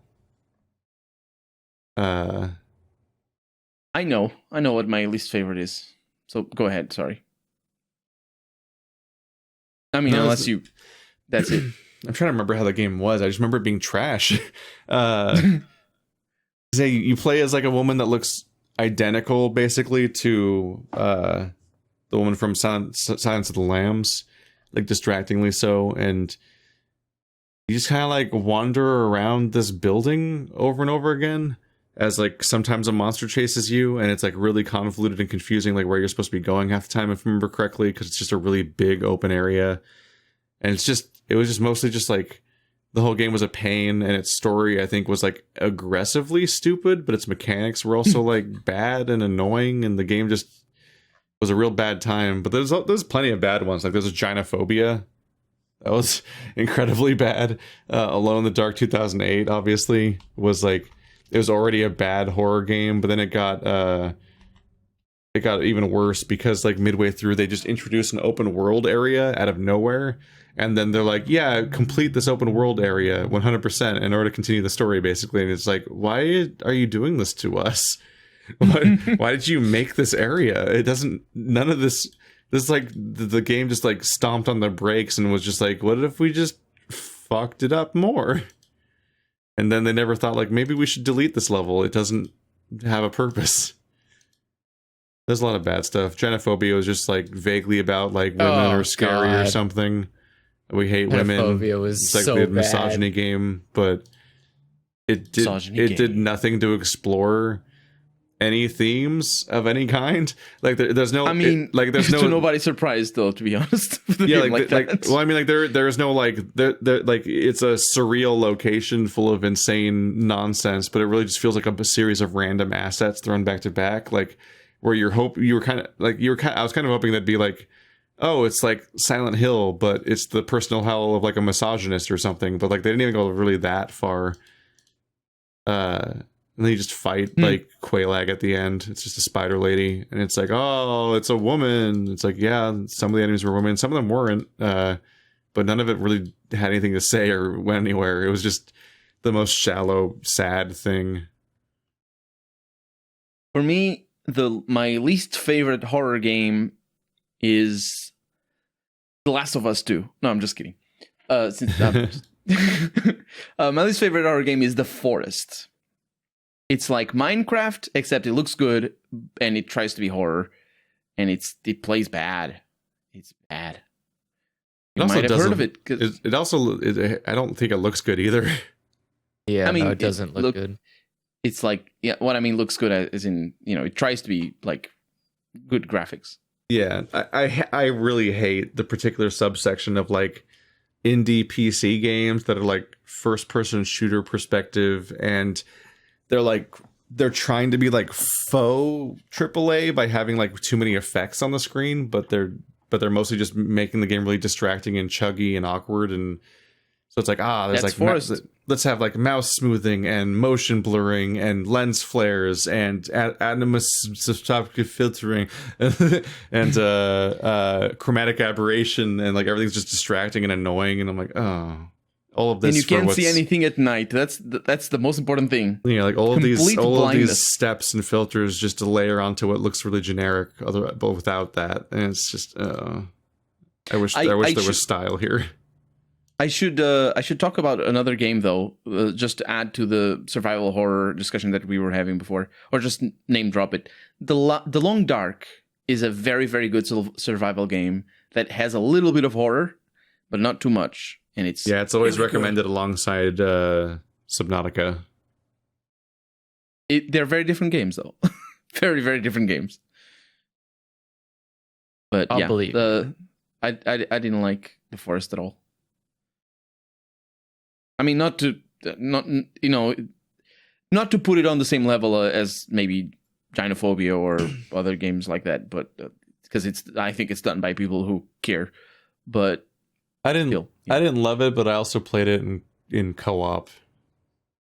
So it's like I don't think it works in co-op either. Yeah, it's like a messy, noisy experience, and you're like making progress too fast in certain directions and not fast enough in other directions. And I think we ultimately just kind of like found the ending somewhere without any of the build up to what the story was. So we just kind of like were randomly in the final building and we just fought our way through it and saw the ending, and we're like, huh. And it's like, make a choice between this and that. And I'm like, that's what the game was about? I just was like eating birds out of the sky and knocking down trees with my turtles. fists. Yeah.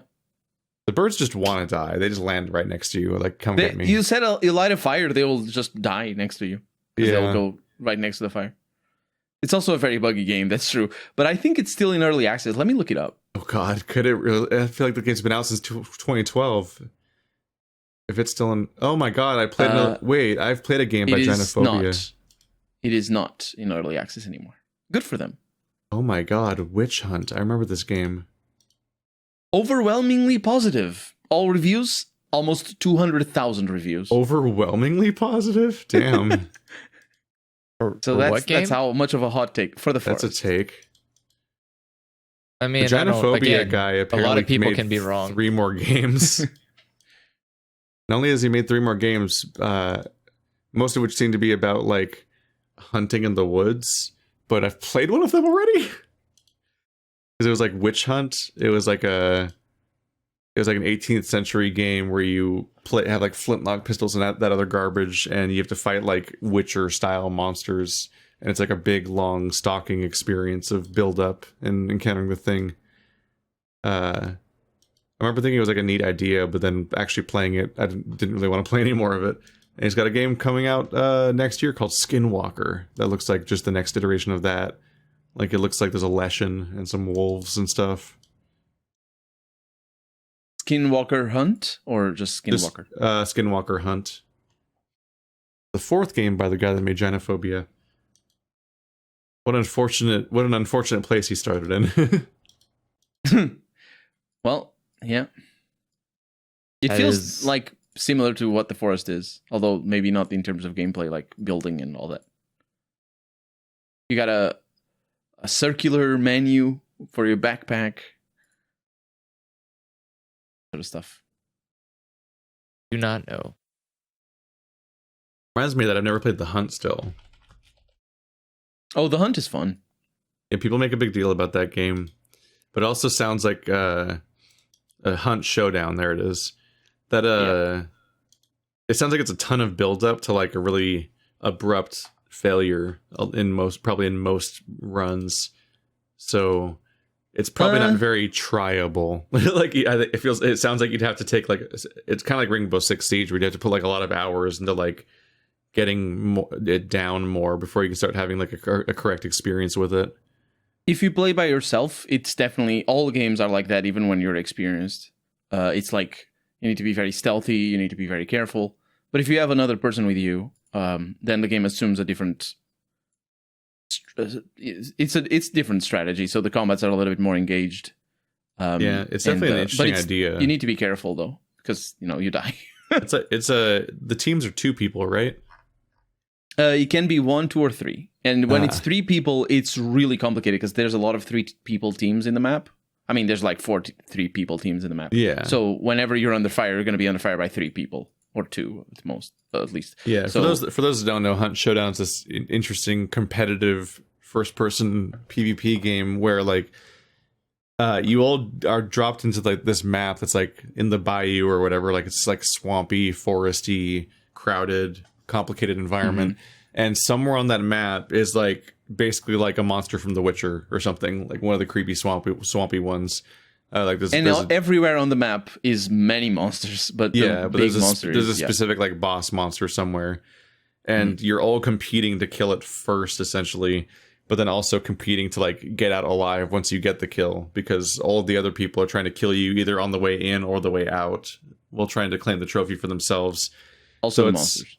Yeah, so it's like part fight the big monster and part like competitive, like Ghost Recon, where there's like these squads trying to take each other out in stealth, and so it's like, I think it's yeah, go ahead. Sorry. It's just like every element of it is like you trying not to have any tell that shows where you are or what your whereabouts are and what you're up to.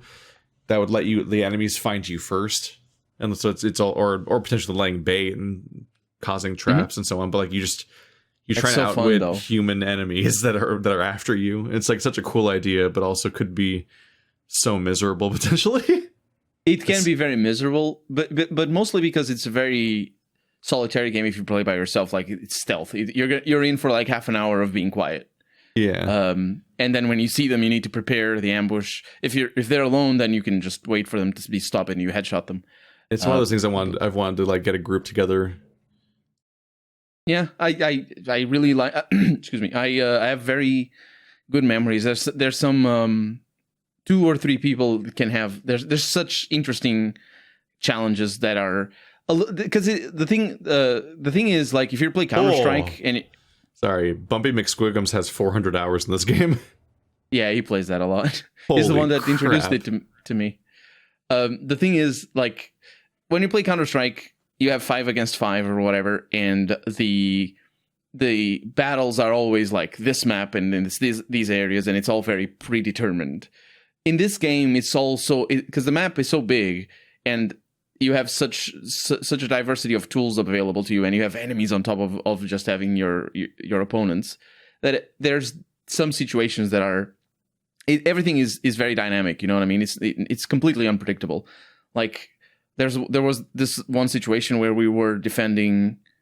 We had killed an enemy and we had killed a boss, and we were defending the drop, and we didn't pick up the drop. So what happens when a boss dies is you get like these little things that everybody can see on the map. So the moment you do it, everybody can see where you are through some thunder that comes down on you. So we didn't pick that up, and we knew there were 2 teams closing in on us. And for a long time, we were just taking shots at them because they were coming. And I was using like these little decoys to pretend that I was elsewhere on the map. I was throwing them like 20 meters across, and the enemies, the other players were just like obviously disoriented from that. They thought I was there, and then when you're playing with other people, you die, but your companions can bring you back up to 3 times usually. And so there's there's a lot of back and forth. Yeah. And the thing is, if you're down and if your body's on fire, then that's bad because that's really bad. Shit's on fire. So there's a lot because you may be dead for good. But yeah, there's all these dynamics. It's a really interesting game, but it can be frustrating, obviously, depending on what you like to play. We should do it sometime if you are up for it. Yeah. Might have to be like after the Among Us group stuff dies down or something, or who knows when we'd like fit into the schedule somewhere. But it looks like you and Bumpy already have it. Effie already has it. It's usually pretty easy to get Andrew to get something if it's going to be like a thing. So we'll probably have like a group for it potentially. So don't forget that you can't play like it's 3 maximum. So like you can choose to play against. Yeah, who you play against. Potentially be like a rotating cast depending on who's around. But no, we could always use other options. It's just there needs to be the interest. Mm-hmm. That's the thing in the multiplayer group is part of why we default back to, for a long time, we always would default back to Overwatch, was just because there just was not like enough collective interest in like particularly playing other games within the group. And I was like, I don't know, we'll play the game everyone owns, I guess. Yeah. Because part of me also was like, hey, let's finish up the Halo 4 campaign, but then also play more Halo multiplayer. Because we haven't quite done enough of that. And like I only have one episode of Halo Forge where you play the custom stuff, so it'd be nice to do more of that. But also like every now and then you want to do more Jackbox, but also like, hey, when are we going to do our next Pummel Party or Root? It's a lot to juggle. Trying to decide how often stuff should stay in rotation. If you want to just base it on Bird, I mean, we're still doing a podcast, but if you want to base it on Bird to when we do Root, just I think for me it's okay. I don't know about Andrew, obviously, or you, but still. Yeah. Because I think Bird is the one that has the most difficulty finding time. Oh, yeah. Being Mr. Hotshot from big companies. Yep, just got to make our calls about what to play at any given time. And also, when other people show up, I don't want to exclude them, but every additional person that shows up restricts what we can do after a certain point, both because of player counts and also just people only own certain games, and only some people within the group can just like buy games on a whim to do stuff. So it's just there's all these different things going on. Yeah. Yup. Things get complicated fast. Very. Always. Consistently. Forever. Yep. Forever. That's true. true. That was more or less the answer to that question. We did it. Yeah, we did it in under 30 minutes. Look at us. And it's like exactly like 3 hours in. I'm hungry. I'm hungry. So am I. Everybody I'm just got like, here. We should wrap this up. Oh, you order food here? Yeah. That was what just arrived. Was? Yep. That's why you were aiming for 3 hours. It's exactly. I have leftovers from yesterday. I can be eating in like 2 minutes.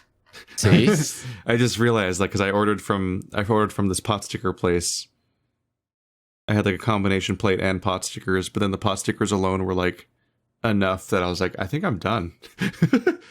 So I have like an entire leftover plate. Yes. Oh, tonight's easy. Good night, everybody. Send your questions into dialoguechoicespodcast@gmail.com, spelled the same way as the title of the podcast, and maybe we'll answer it late. We'll definitely answer it. I keep meaning to have like burst episodes where we get to the questions, but oftentimes like the opening topic just quickly snowballs until it's like, oh god, it's so late. Is there really time for a question? Yeah, we need to just commit to do one per episode. At least we're not going to be falling back. All right. See you guys next time. All right. Goodbye. Bye-bye.